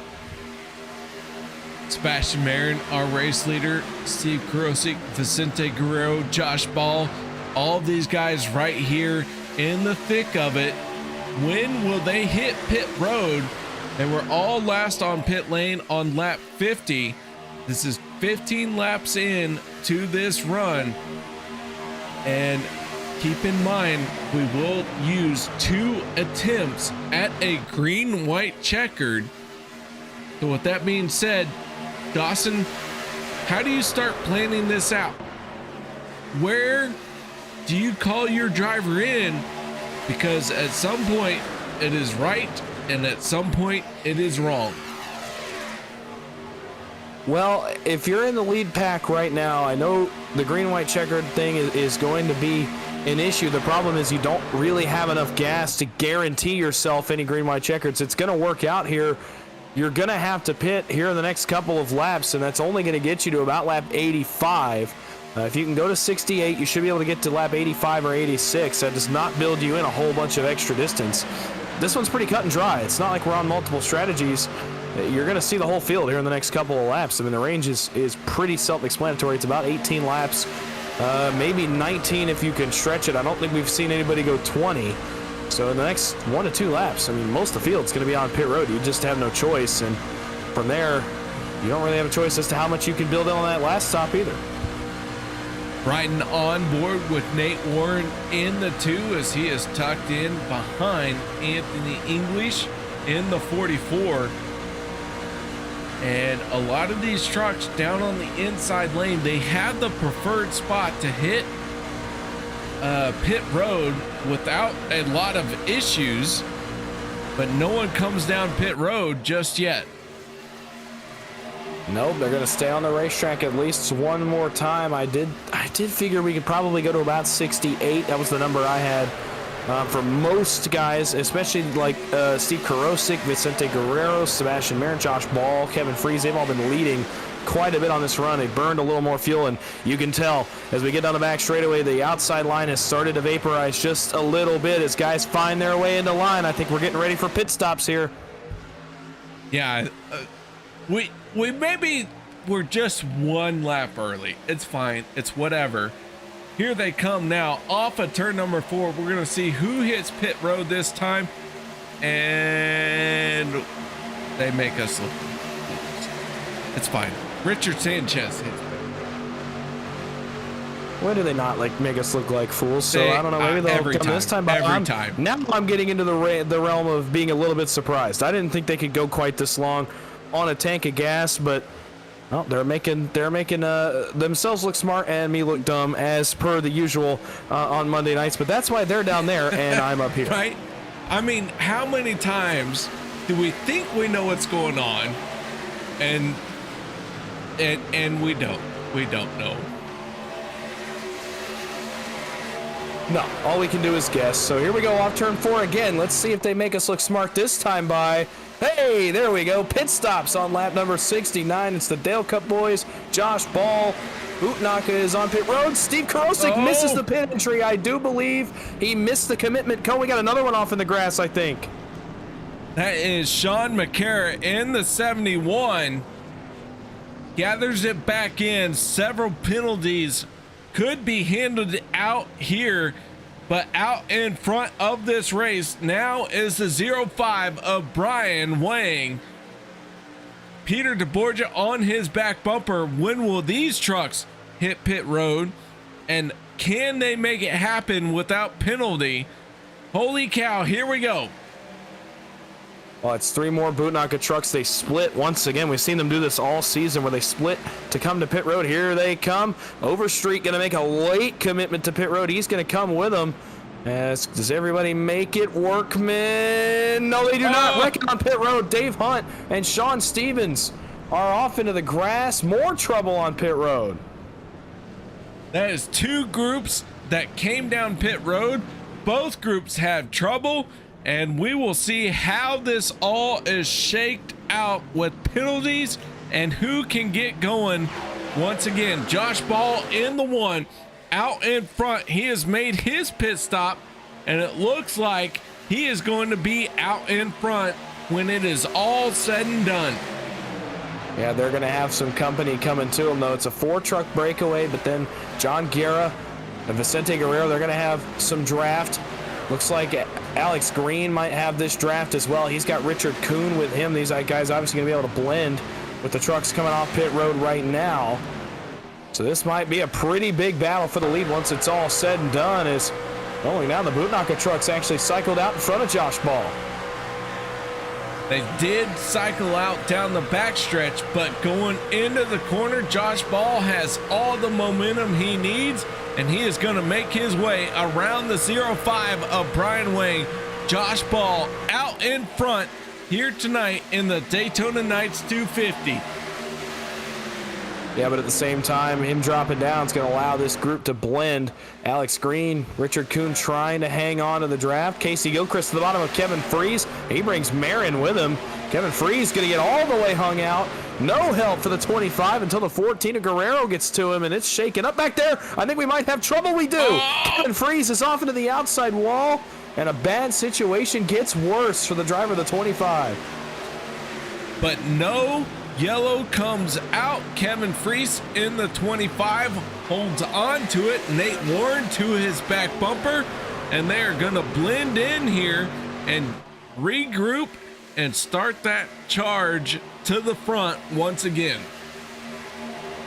So now the second group, if they're smart, they're going to line up right here and just try to run good enough lap times to hang with the first truck in this group. Now, I will tell you, the advantage is going to be Steve Korosec is down behind Peter deBorja. He's allowing Vicente Guerrero, his teammate, to grab some draft and catch this second group back up. So don't look now. They're going to be right back into this as Korosec, by the way, got a penalty. He will go a lap down. Looks like Dave Hunt is in the same spot as well. I think he just went a lap down there on the back straightaway. It's going to be a one big line down on the yellow line. 28 laps to go. All right, right now we have 24 trucks on the lead lap. Steve Korosec, our first truck, 1 lap down. Kody Neagles has not given up here at all. He is still in this fight. He just needs to get around the 27 of Steve Korosec to be the first truck 1 lap down, but that is a tall order for the 6. Jim Maier, Gabe Butler, Dave Hunt, they are all 1 lap down, and they are all digging hard because they want that, they want all the points they can get. Dave Hunt, maybe not one of our championship 16, but he still wants to do all he can to ruin the plans of everyone who is in our championship 16. Whoa, almost a big moment at the front. Josh Ball gave Kacey Gilchrist a big shove in the middle of 3 and 4, and they actually got together. Did Gilchrist and Sebastian Marin right at the front. Luckily, everybody gets it back going, and now Marin to the front, but here comes Peter deBorja for the race lead on the outside with the help of his teammate Kevin Freis. deBorja in the 40 on the outside lane. The 25 gives him a good shove down the backstretch. Sebastian Marin staying committed to the yellow line. He can only hope that the 31 of someone who doesn't know how to spell their name, Kacey Gilchrist. It's whatever. It's an inside joke. Dawson, how do you spell Kacey? Well, it depends, honestly. In racing terms, Kasey. So, I mean, I think he spelled it right, but that's just me personally. Ouch. You it's fine. Yep. Nope. That's how you spell it. Yep. Well, yep. when I think Kacey and I'm watching racing, I think Kasey Kahne. That's my childhood favorite driver. That's the first guy I think of. Perfect. I like it. I dig it. I have been a fan of Kacey Kahne from the moment he hit the stage, and yeah, there you go. Take it away, bud. Well, inside 25 laps to go. We all know there's 1 pit stop left. These guys certainly aren't racing like it, though. Marin back to the front, right back down across Kacey Gilchrist, as this is all basically just setting up for whenever we're going to see that pit stop to get to the end. The window will open in about 7 laps or so, and it'll be interesting to see if anybody goes right on the window or if anybody decides to run it all the way out, all the way to the end of the fuel tank. Maybe we have a split. I don't know. It's going to be really interesting. Both work. It's just going to be on whether or not you decide to go short or go long. Sebastian Marin in the 23 down on the bottom lane. Peter deBorja in the 40 on the outside. Here they come off of turn number 4. Our drivers last on pit road around lap 70. And we are working lap 77. What that means is we are 1 pit stop away from wrapping up this race. Why that is important is because usually the group that hits pit road first is the ones that come off with the race lead. But you have to be the first one to blink. Well, it's more not even the first one to blink and just the first one to pull the trigger. Obviously, you're going to be basing it on what others do, and we're going to have maybe a couple teams that decide we're going to come in right at the window and make the rest of the field sweat. That's exactly what it's going to do. It's going to make the field immediately have to decide, okay, well, do we pit and match them and try to blend with whoever pits right at the window, or do we get in line, try to run some good lap times, and run it all the way out to the end of the fuel tank and just hope it works? That's all you can do. You have to make a decision if you're going to match 1 for 1 what the first group does, or if you're just going to go ahead and counter them and run all the way to the end of a fuel run. Man, I'll tell you what, we're on board with the 44 of Anthony English right now, and he is looking kind of in the middle of this fur ball. And I gotta say, if I'm in his position, I'm in the middle of the pack, I want to upset this current order. I want to hit pit road right at the moment that fuel window opens. Oh, I think it definitely makes it easier. You don't have to worry about where anyone else is on the racetrack. They're going to be reacting to you. And I think acting first, like you said, it often works. but especially in this kind of race, if you can get everybody else kind of, you know, sweating, second guessing, scrambling, trying to make the right decision, I think you've done something right. And so, yeah, if it were me, I'd pit right at the window and just hope it sticks. Hope I have a good enough group that we can get in line, run away, and eventually get the job done, go to victory lane. On board with Zach Fritsch in the 12 as he is in this outside lane, tucked in behind the 71 of Sean Makara.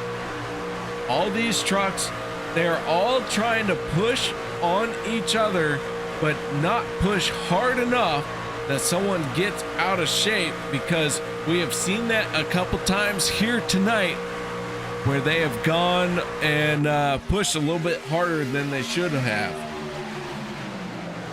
Well, yeah, obviously, if you're in this front group, there's only 17 lead lap trucks in this front group. Obviously, these guys all just kind of hoping that that they can make it to the pit stop. I think that's what a lot of guys in this group are hoping. They hope to try to win it on execution on pit road, and if that's what it comes down to, obviously you have guys in the field that are going to have a pretty serious advantage. I'm looking at guys like Sebastian Marin, Peter deBorja, potentially Vicente Guerrero, Kevin Freis as well, Anthony English, Zach Fritsch, guys like that are very good on pit road. If this gets to a pit stop, and that's who you look to first to make the most of the opportunity to get off pit road and go win the race. And don't look now, Korosec back on the lead lap, at least for the time being, the tail end of the lead lap anyway, with help from his teammate. This is the same thing we saw them doing with Kody Neagles earlier in the night. I will say Kody Neagles, Gabe Butler, Jim Maier, they all hit pit road this time around, and they are all in desperate situations to try and salvage some points. So they are the first ones on the pit road. It may or may not work because this is a huge gamble for them. But here we go. We're into 18 laps to go, and it's time to make your bed and lie in it. The window will be open either this time by or next time by, as there goes the field by the 6 of Kody Neagles. Not the night he wanted. We've talked about it more than once. This is just a disastrous start to his postseason run, but still a little ways to go here that maybe his luck could change. Obviously, a lot of guys have used their fast repair already, so if this turns into a late race restart fest, maybe some cautions come out, maybe he gains some spots, he can salvage a little bit of something out of his night tonight. But here we go. The window's going to open next time by. It's time to decide. Are we going to see some guys pit? Are we going to see everybody run the tank out? I don't know. But we're going to start to figure it out here as we come back off of turn number 4. This time by. Pay windows open. Who's going to execute? I'll tell you what. I've said it before. I'll say it again. This group of drivers here on Monday night, I once saw someone from 3 laps down with 3 laps to go use all attempts at a green-white checkered, come back from every opportunity and end up on the podium. It was beyond belief, and it happened once. It could happen again. Kody Neagles in the 28 understands that he is not giving up. He has made his final pit stop. Can he come from 1 or 2 laps down to be the next driver that makes that happen? A little bit of a scramble up front as Nate Warren gets hung in the outside wall. Trouble, and all of a sudden the caution is going to come out, and strategy is out the window with 17 laps to go. And there is a huge mix-up down the backstretch. The 19 of Zach Workman on the grass, and it looked like Sean Makara involved in the 71. Adam Kilday pointed the wrong direction. Several trucks involved in this one. Oh man, this is killer for that front group, as they were just starting to think about pit stops, and all of a sudden now you can basically just toss the notebook off the pit box. I mean, you're not going to need it anymore inside of 17 laps to go, and an unfortunate end to several nights right here on the back straightaway. And the fact that Adam Kilday got involved into this, you can see that the 3 pulled up in front of him, and holy cow, I was trying to figure out how that happened, but there it is.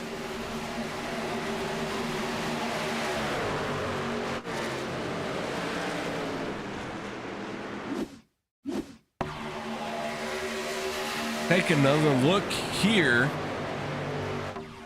Down the back stretch, Sean Makara into the outside wall.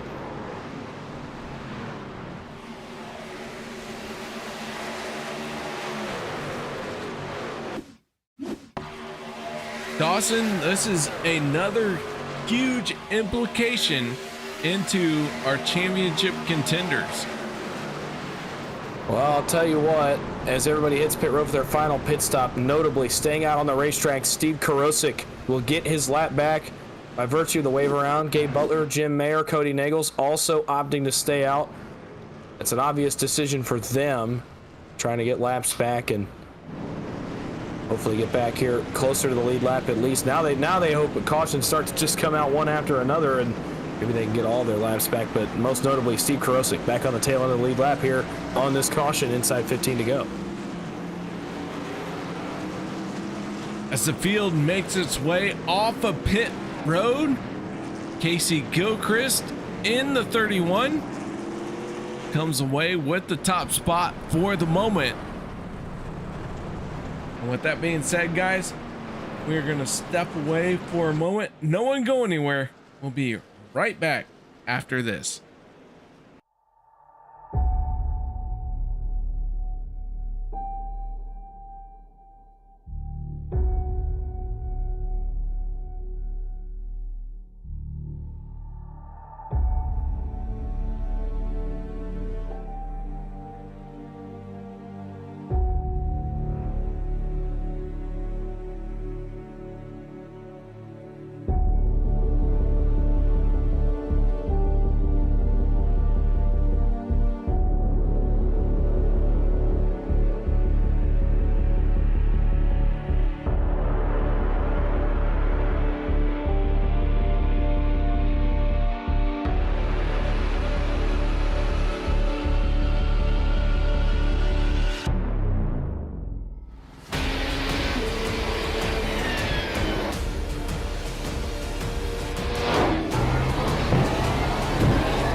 You wanted the best, you got him for a breast. Often imitated, never duplicated. The greatest show on dirt, the World of Outlaws.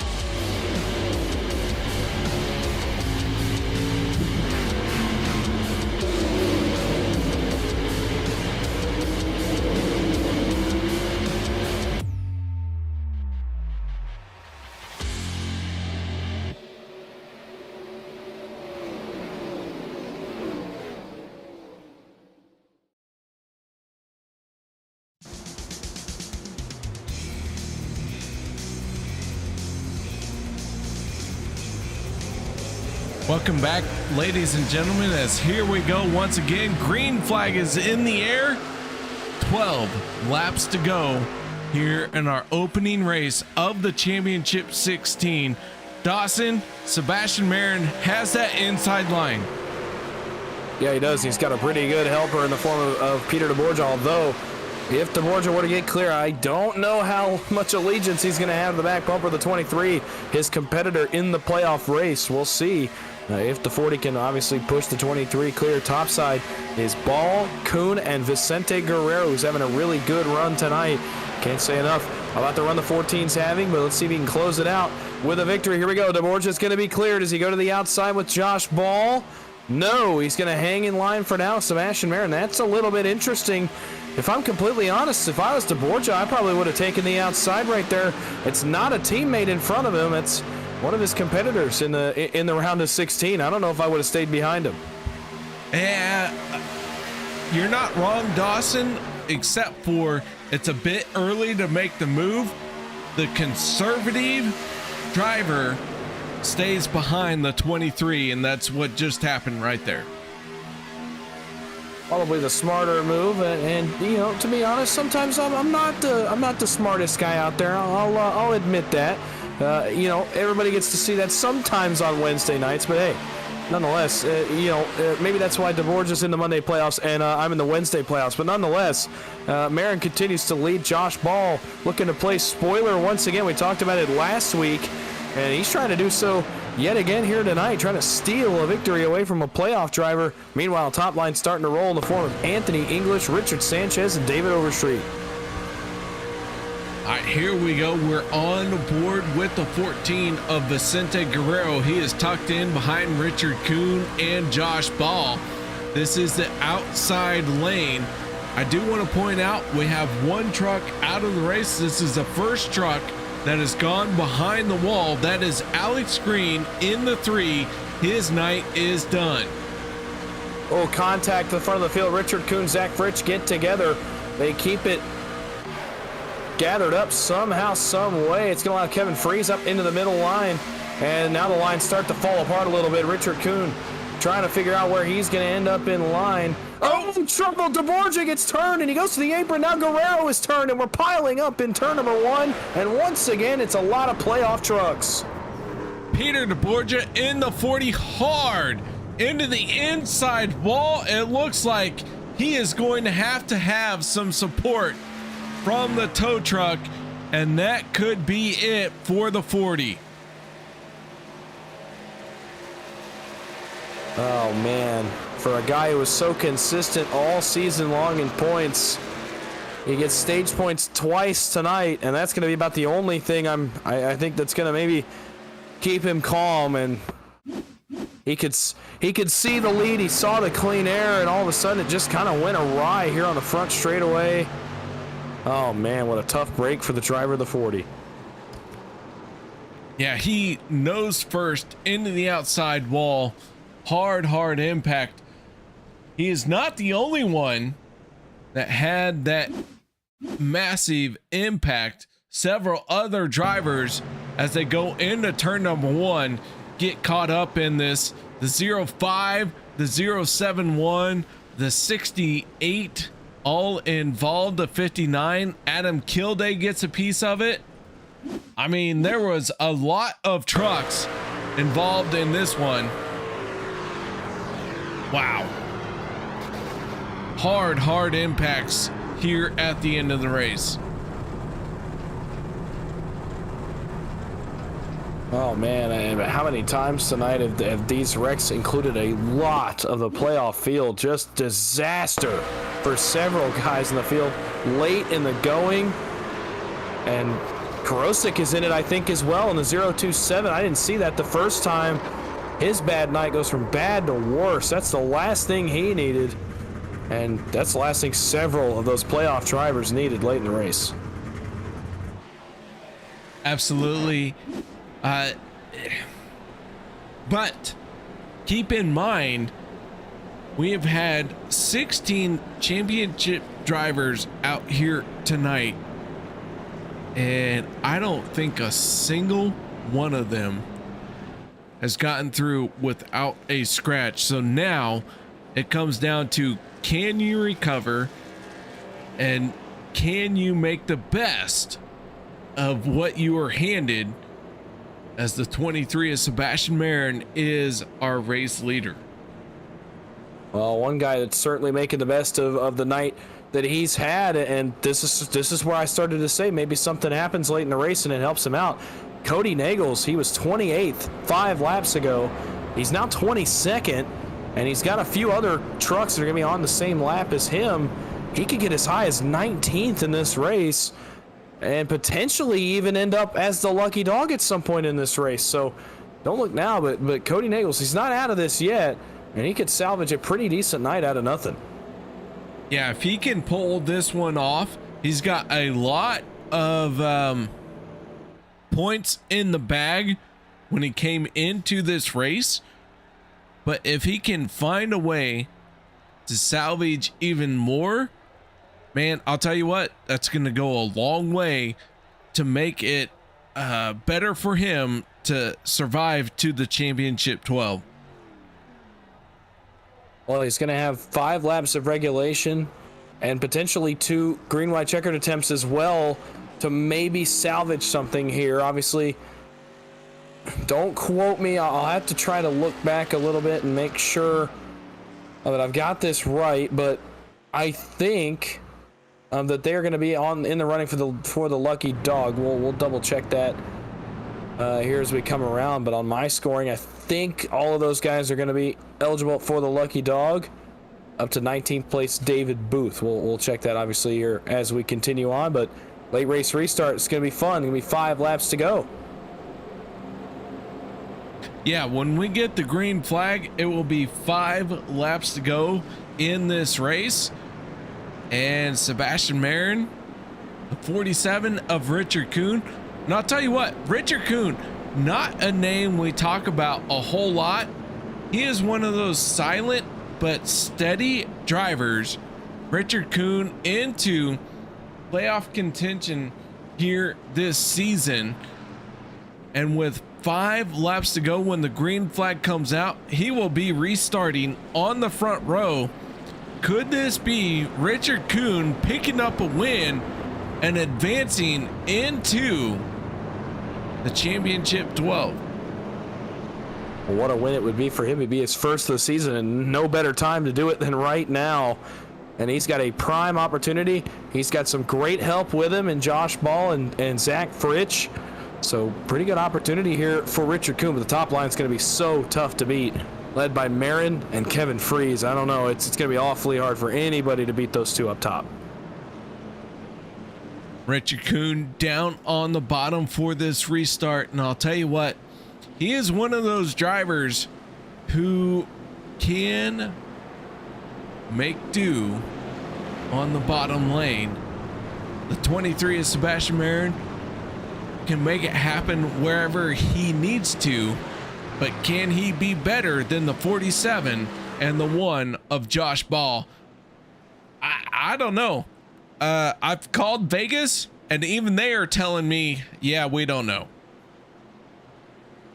Oh, anything could happen inside 5 laps to go at Daytona, so no surprise. Even Vegas doesn't know how this one's going to end. If I had to give advantage to anybody, it would be Kevin Freis, though, a 2-time Daytona winner, even just this season. And he's going to be one that's tough to beat if he gets out into the lead. Sebastian Marin takes the green flag. 5 laps to go. The playoff opener from Daytona. Top line rolls. Bottom does not. Let's see if they get much of a run. Josh Ball trying to get to the back of Richard Kuhn here, help him along. Let's see if Marin ducks out and gives Freis the top. Nope, smart move. Stays to the top. And here comes the 47. Richard Kuhn wants to lead at Daytona in 1 and 2. Richard Kuhn in the 47, down on the bottom. He has that yellow line covered. Can he hold on to it? 5 laps to go as we're down the backstretch. The 23 of Sebastian Marin has a good shove from the 25 of Kevin Freis. Yeah, but don't look now. Josh Ball is trying everything he can to get the 47 up there. The 12 of Zach Fritsch is up here with these guys as well.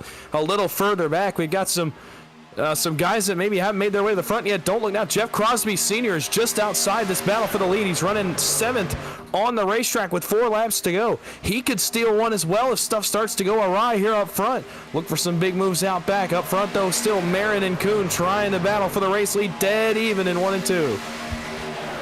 Side by side off of turn number 4. Here they come. Sebastian Marin, Richard Kuhn. Sorry, turn 2. Did I say 4? You did. Dang it.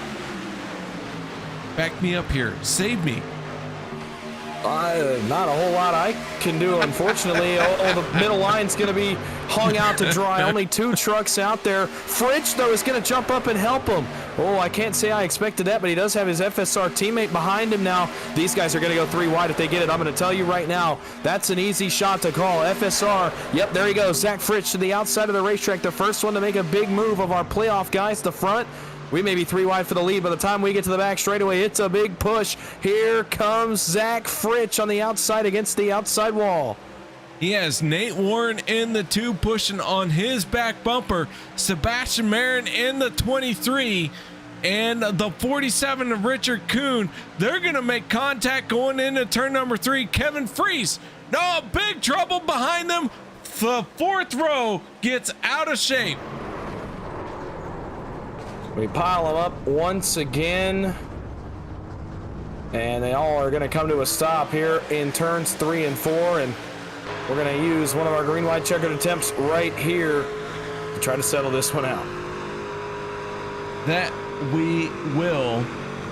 Let's take a look once again at this yellow flag. And give me just a moment to try and figure out what happened here. Steve Korosec in the 027. We're focused in on him. He gets a shot from the back bumper.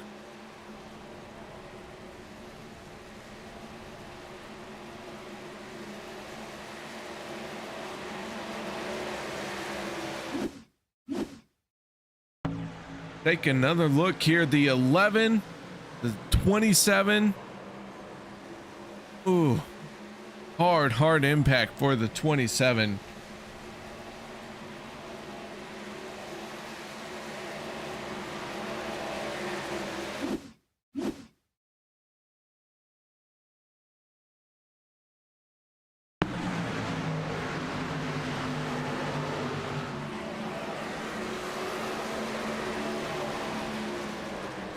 Wow.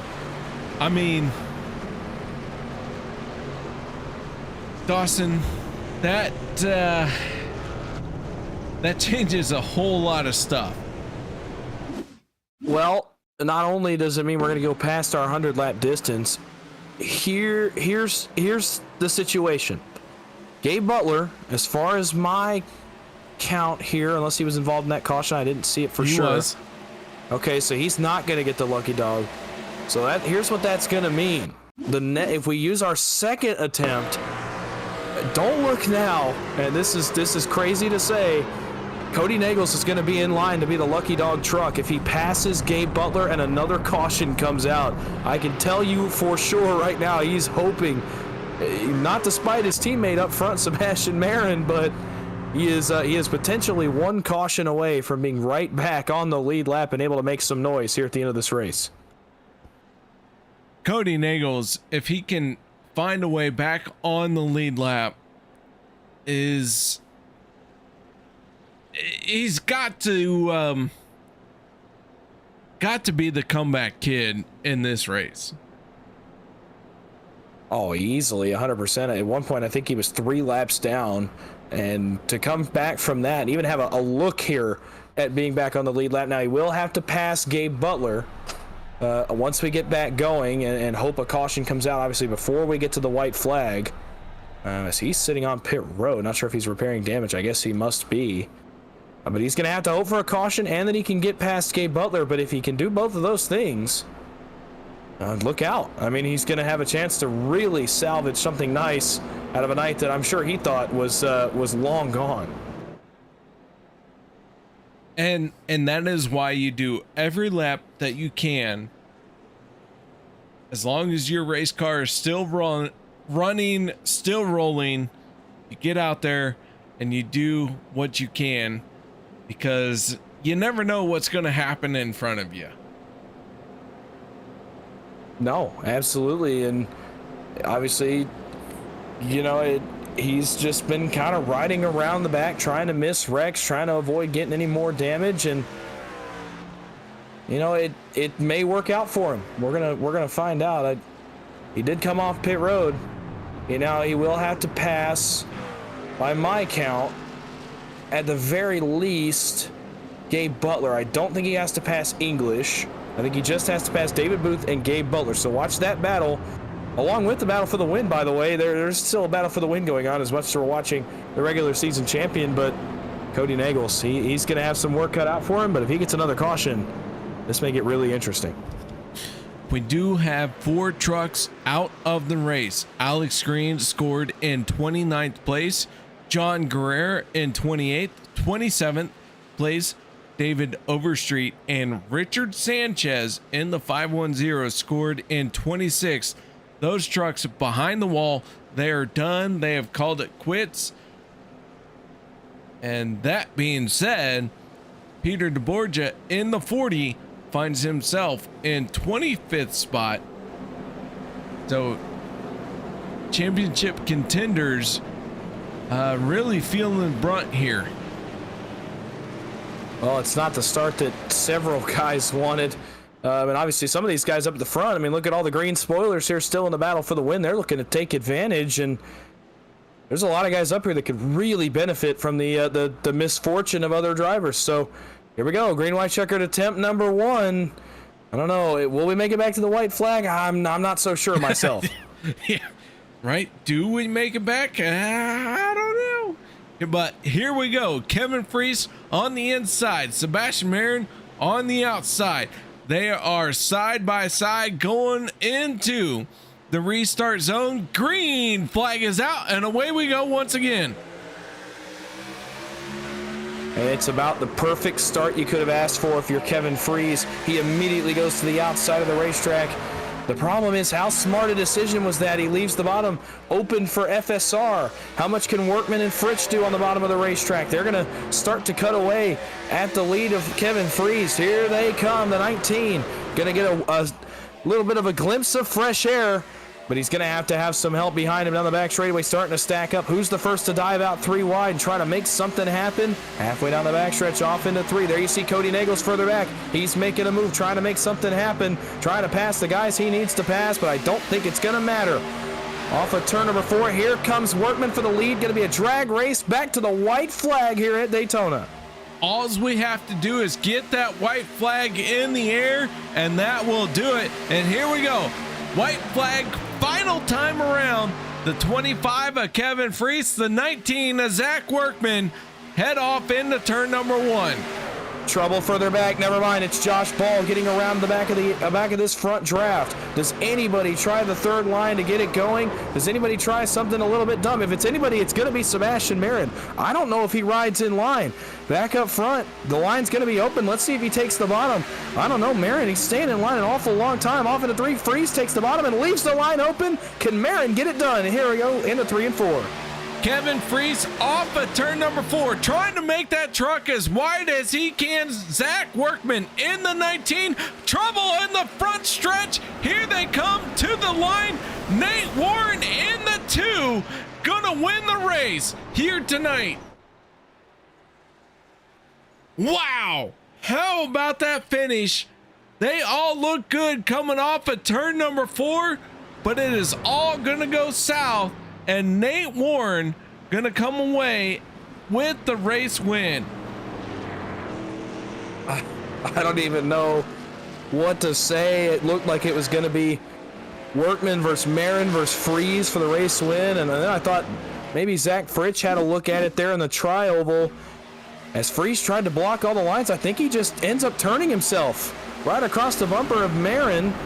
And then they wreck behind him, and Nate Warren just says, okay, I mean, hey, if you guys are going to just give it to me. He crosses the line first. What a win for Nate Warren. That's a huge moment for the driver of the 2. Yeah, Nate Warren going to make a big splash here and pick up the race win. And that one is going to be huge for the driver of the 2. Holy cow.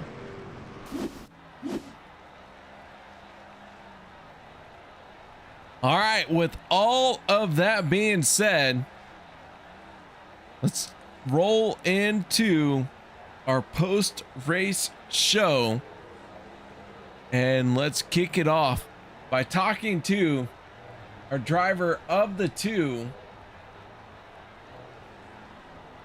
Yep, found him. I got him. Dawson, he's our race winner. Why don't you take it away, bud? Yeah, our race winner, Nate Warren, up in the booth here with us. Hey, Nate, you got a copy, buddy? We did it. Yeah, we made it. I mean, what a finish. What a moment for you. That's a huge win. Just take us through how you're feeling right now.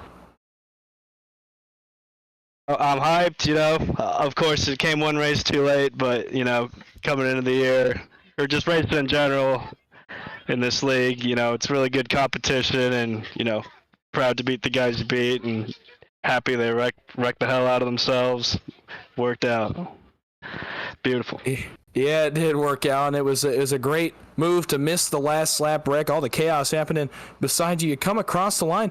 You play spoiler tonight. I know you said it was 1 week late, but you still play spoiler, and you beat the playoff guys. I mean, you know, how does it feel to kind of spoil their night, spoil the opportunities of some guys behind you looking to lock in the next round? Yeah, I remember last playoffs, I think the first 2 or 3 races was non-playoff drivers, so I knew that was going to be a good shot for me, and third on the inside, you know, I saw whoever was in the front there blocking coming out of 4, and I was like, we got a shot here. These boys might do their thing right now, and sure enough. Well, they did. You come away with the victory. You're still burning it down, and man, it's just such a huge moment for you. Yeah. Burn the rest of the fuel out of it. Burn the engine out of it. Burn the tires off of it. Whatever you want to do. But hey, while we have you for a second, before we let you go celebrate, anybody you want to thank or shout out? Thank you to my wife for tolerating me racing, and thanks for God for making all this happen. And try to go out there and get this Wednesday championship. All right, well, congrats on that win. Go enjoy it and celebrate till the sun comes up here at Daytona. Enjoy that one. Congrats, and we'll talk to you next week. Hell yeah, man.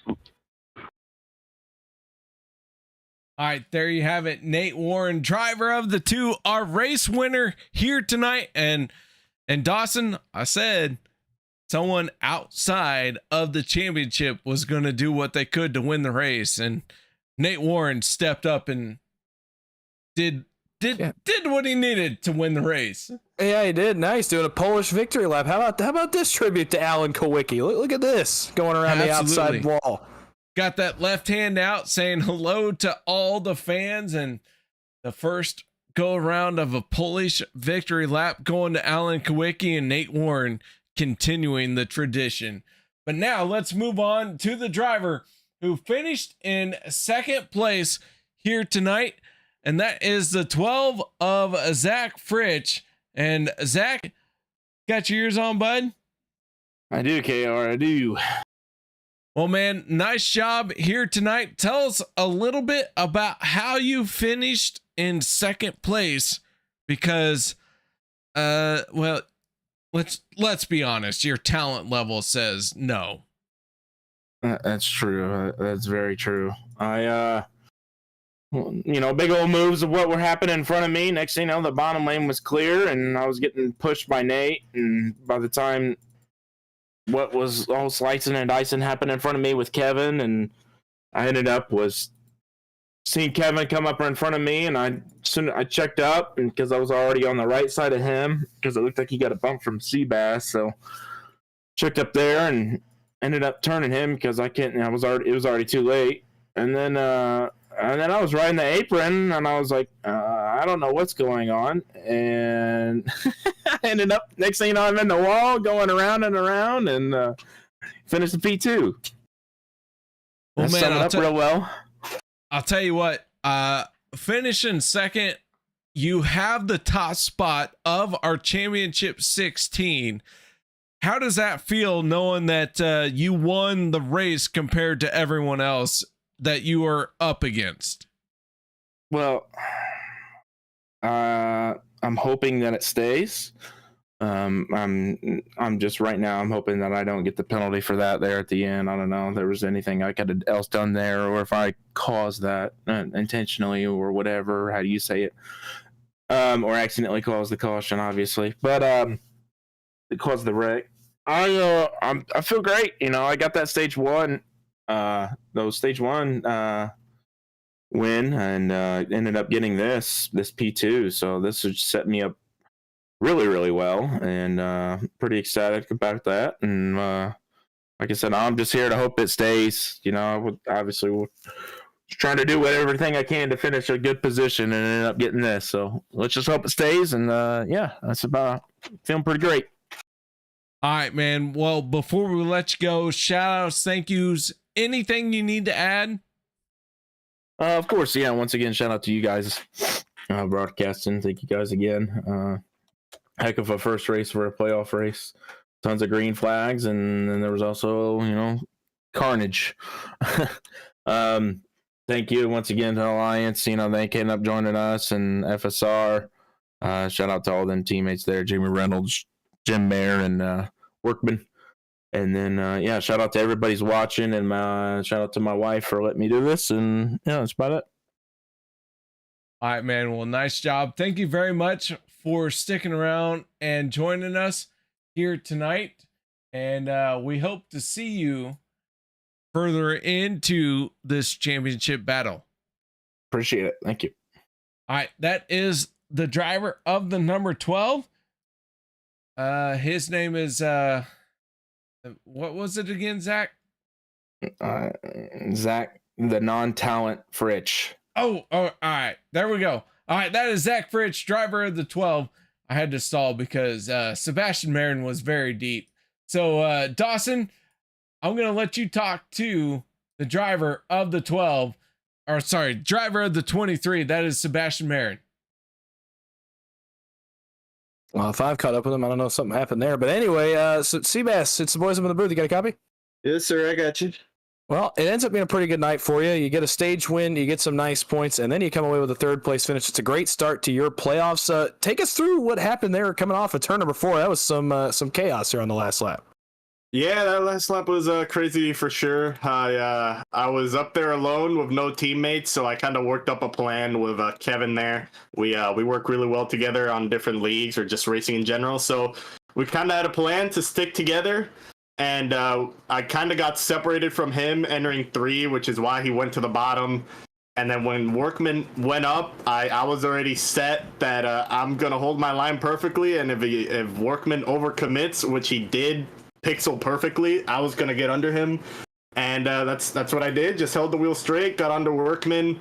And then I wanted to push Kevin, but I think Kevin was still trying to figure out if we were 3 wide. Because I just took Workman 3. I don't think he realized that we were through by that point, so he was kind of a little bit hesitant on that, which I think may have cost us both the win, because that was the end goal for at least one of us to end the win. So unfortunate for him to get the result he did. Obviously happy with a third place finish, but I felt like we had that race almost won until I don't know, a couple hundred feet before the finish line. So again, like you said, good stage points, good finish, but still not the outcome I wanted. Well, obviously not the outcome you wanted, but you come second among the guys in the playoffs, and with that stage win, it's going to be really a big night for you. So going forward here, you're going to have a pretty nice cushion in the playoff standings. So, how do you attack these next 2 races, knowing you're probably going to have about a 20-point buffer above the cut line? To be honest, just keep racing it like any other week. I can't really be conservative because the points that I earned today, somebody else can easily make those points up and I could have a terrible night. So I'm just going to be racing the same way I've been racing, just trying to stay out front, stage points, and try and go for the win. That's for sure. All right, well, we'll look forward to that. While we have you for a second, anybody want to shout out or thank here before we let you go? Yeah, shout out to my teammates from Dell Cup Games and Kevin there at the end for helping us both out. to get the best result that we could possibly could. Thank you guys for putting on this broadcast, and thanks OP for putting on this league. Good start to the playoffs, like you guys said, and here's to a better race next week. All right, absolutely. We'll see you next week. Indeed, congrats on that third place finish and what was a great start to your playoffs, and good luck the rest of the way. Yes, sir. Thank you. All right, there we have it. Dawson, I know you have to go somewhere, so tell us where you're heading off, bud. Well, I'll tell you what, and I don't mean to steal your thunder over here, but I am going to call another race myself here in just a few minutes. I'll have that going. It's going to be a lot of fun. We're going to be calling some money racing, a pretty decent field going over there for a little sprint race at Talladega on my personal channel over there on the Hickory Racing Network. Finished watching over here with KR. I'm not trying to steal your thunder over here, KR. It'll be a few minutes before we get going anyway, but would love to have everybody over here join me. It is Hickory Racing Network, and we're going to have some fun. Some late night money racing at Talladega. But yeah, I do have to get out of here. I appreciate you, KR, but unfortunately, duty calls. All right. Well, man, good luck to it. And I hope you enjoy your race here tonight. So Dawson, go ahead and get that done. And once again, before we let you go, where can everyone find you talking about your racing once again? Hickory Racing Network on YouTube over here. It's just a quick little search, and we'll be over there here in the next few minutes live for some money racing. It's going to be a lot of fun. I can't wait. And we may have some special guests in the booth. We'll see if that comes to be. But it's going to be a lot of fun. I hope everybody joins me over there. All right. There you go, Dawson, man. Nice job. Thank you for joining me here tonight, and good luck in your calls here tonight.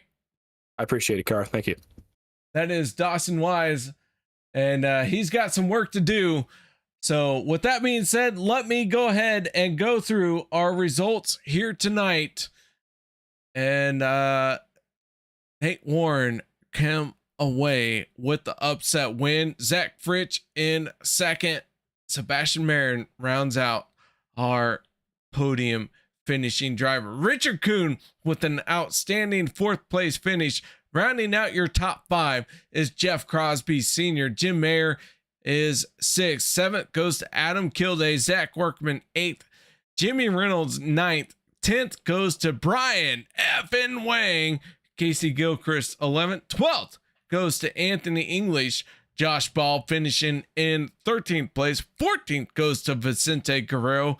Sean Makara in 15th. 16th goes to Matt Wagner in the 11th. Kevin Freis in 17th spot. And 18th goes to the 27 of Sean Stevens.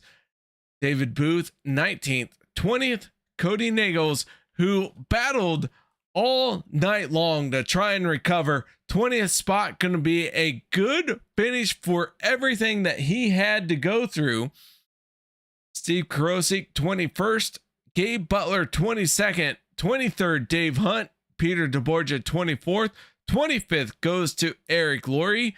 Richard Sanchez, 26th. 27th, David Overstreet. John Guerrero from Canada in 28th spot here tonight.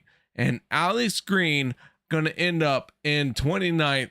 So that is going to do it here, ladies and gentlemen. Thank you very much for joining us here tonight. And we look forward to seeing you next week as our Championship 16 continues to roll on. My voice is fading me very quickly. Hopefully I'll get some rest soon. So until then, y'all have a good night. Thank you very much for joining me, and we will see you next time.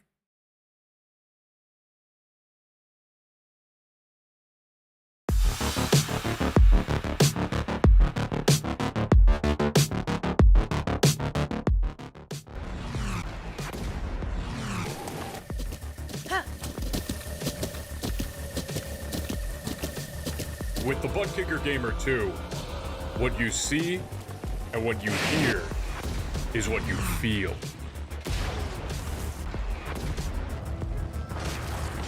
Butt Kicker.